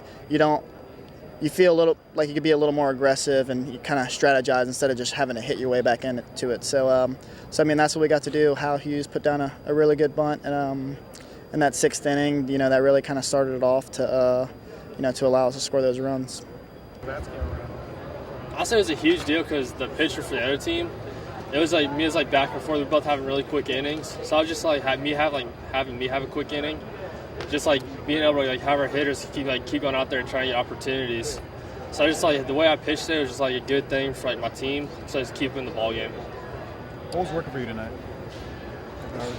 I'll say just my fastball command tonight because I felt like I was getting through all my pitches tonight finally instead of falling off. So I just felt like being able to throw the ball wherever I wanted to tonight was a really big deal. You feel like you improve when the pitchers do like that, when the other guys kind of challenging you too? Yeah, I feel like that's why I come out the best of me comes out. It's because you gotta make sure you throw all your pitches for strikes and stuff. You can't make a mistake. So if you make a mistake, that 1 run could cost you the game. So you just got to me, having games like this is just a huge deal for me. So a game that lasted less than 2 hours too. Yeah, that was crazy. I never thought in college a game would last under 2 hours. Never thought that. Means people are pitching well, though. Yeah. It means both pitchers throwing strikes and just having quick innings. What did you think about Caleb coming out of the bullpen? tonight? I was kind of surprised at first because like that last out, my last out in the 6th inning, I looked down in the bullpen because I heard someone throwing down there. So I looked down and I saw Caleb. I'm like, well, what's going on? So he just went out there and did his job and competed also. Is that kind of the way the staff has to be? I mean, you can never be too comfortable in one spot, right? You can be shifted around at any time. Yeah, you just gotta if you do get shifted around, you just gotta overcome and adapt. So you just can't go out there expecting you're gonna be like a starter one day and then maybe next week you'll be a reliever. So you just gotta go out there and just stay focused all the time and just keep your head in the game so you don't like all of a sudden coach calls your name and you're not expecting the pitch. Any other positions on the field you could play? I used to play first and hit back in the day, but ever since I got to high school, my sophomore year, that's when I really started like pitching really good. My high school coach wouldn't let me touch a bat or play first anymore, so I've been just a pitcher ever since my sophomore year of high school.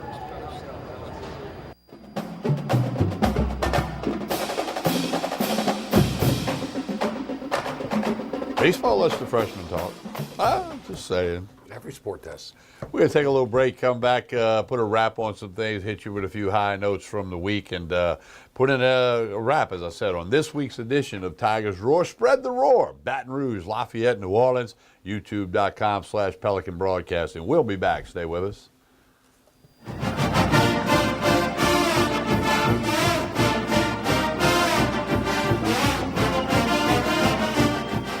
Hi, I'm Jordy Helper for Tremonti's Meat and Seafood Market at 12451 Old Jefferson Highway. Chairman's Reserve steaks, their pork, their chicken, their seafood, top of the line. Primo barbecue pits, Icy Tech coolers. They can go anywhere and cater anything for you. Go to 751-7665 to call Tremonti's Meat and Seafood Market, where good meat ain't cheap and cheap meat ain't good. Tremonti's Meat and Seafood Market. Hello, my name is Debbie. Welcome to Debbie's Bridal, a formal affair.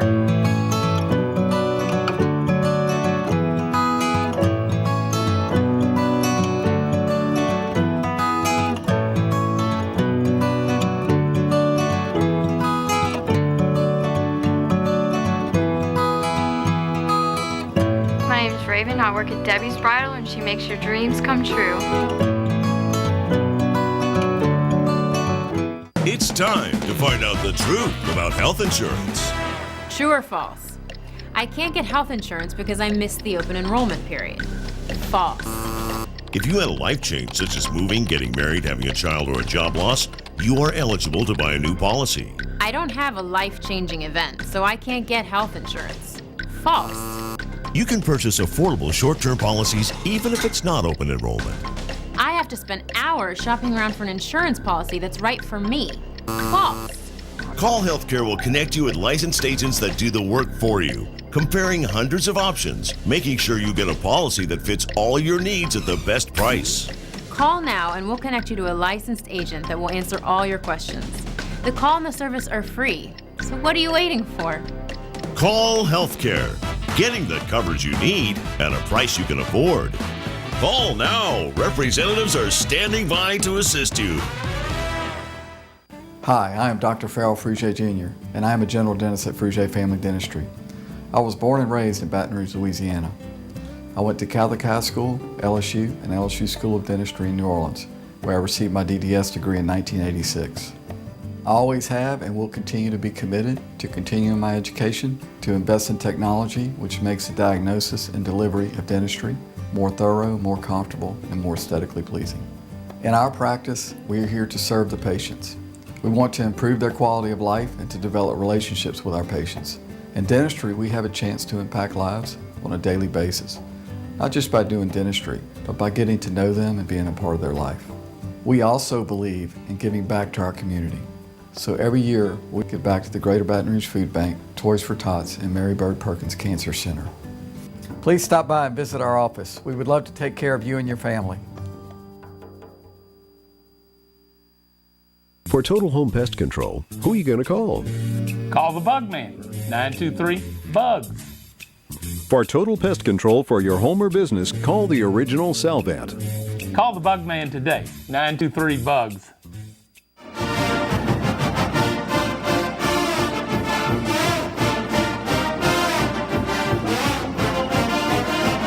Tigers Roar putting a wrap on it, hitting a few high notes for you. This week, LSU gets a commitment from a graduate transfer. Played at John Curtis High School for Coach J.T. Curtis and the Patriots. Terrence Alexander, been at Stanford, got on the field a little bit, had a couple of injury situations, but he comes back in a position of cornerback, immediately eligible, and it can't hurt to have another body at that position in the LSU camp this fall. Position of need. They're thin. They lost a bunch of players, and we'll see. LSU basketball gets Emmett Williams to sign on the dotted line. That's 4 in their top 3 to 5 ranked recruiting class.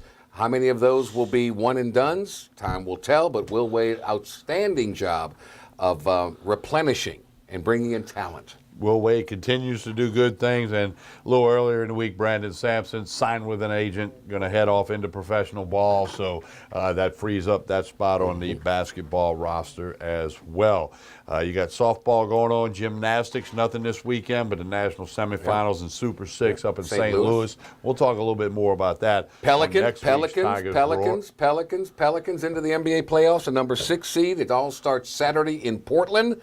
The first home game for the Pels in the Smoothie King Center will be a week from Thursday, next Thursday, and then a home game Saturday night. So the playoffs don't start till you beat the home team on the home court. Then it starts. There you go. So you got that going on. The NFL draft's right around the corner.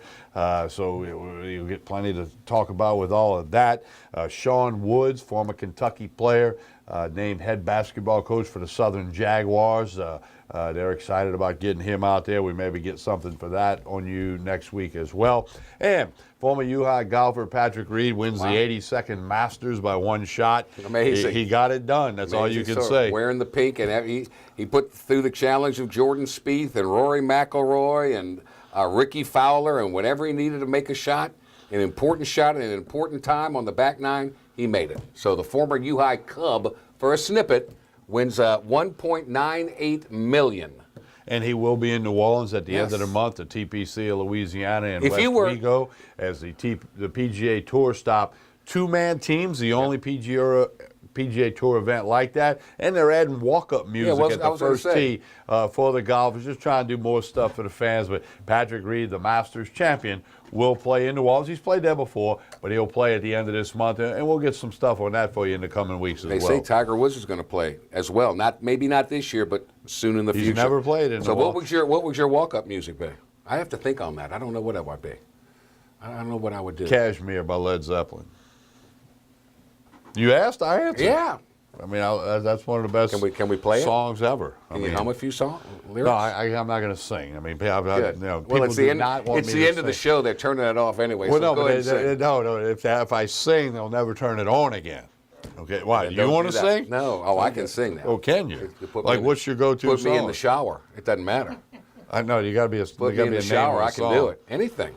Anything, baby. Frank Sinatra. Absolutely. Steve Perry. Yeah, a little bit.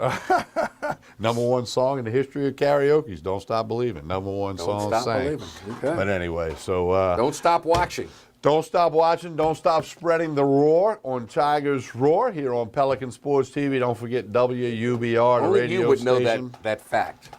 What fact? Karaoke fact. I've never. Well, we don't want to talk about that. Yeah, hey, goodbye, everybody. People, thanks to the entire crew for putting this together. Most importantly, thank you for watching and spreading the roar.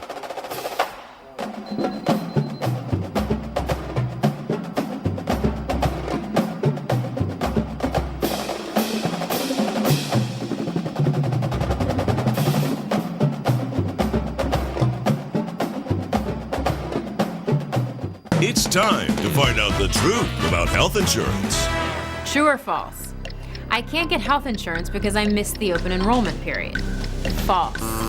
If you had a life change, such as moving, getting married, having a child, or a job loss, you are eligible to buy a new policy. I don't have a life-changing event, so I can't get health insurance. False. You can purchase affordable short-term policies even if it's not open enrollment. I have to spend hours shopping around for an insurance policy that's right for me. False. Call Healthcare will connect you with licensed agents that do the work for you, comparing hundreds of options, making sure you get a policy that fits all your needs at the best price. Call now and we'll connect you to a licensed agent that will answer all your questions.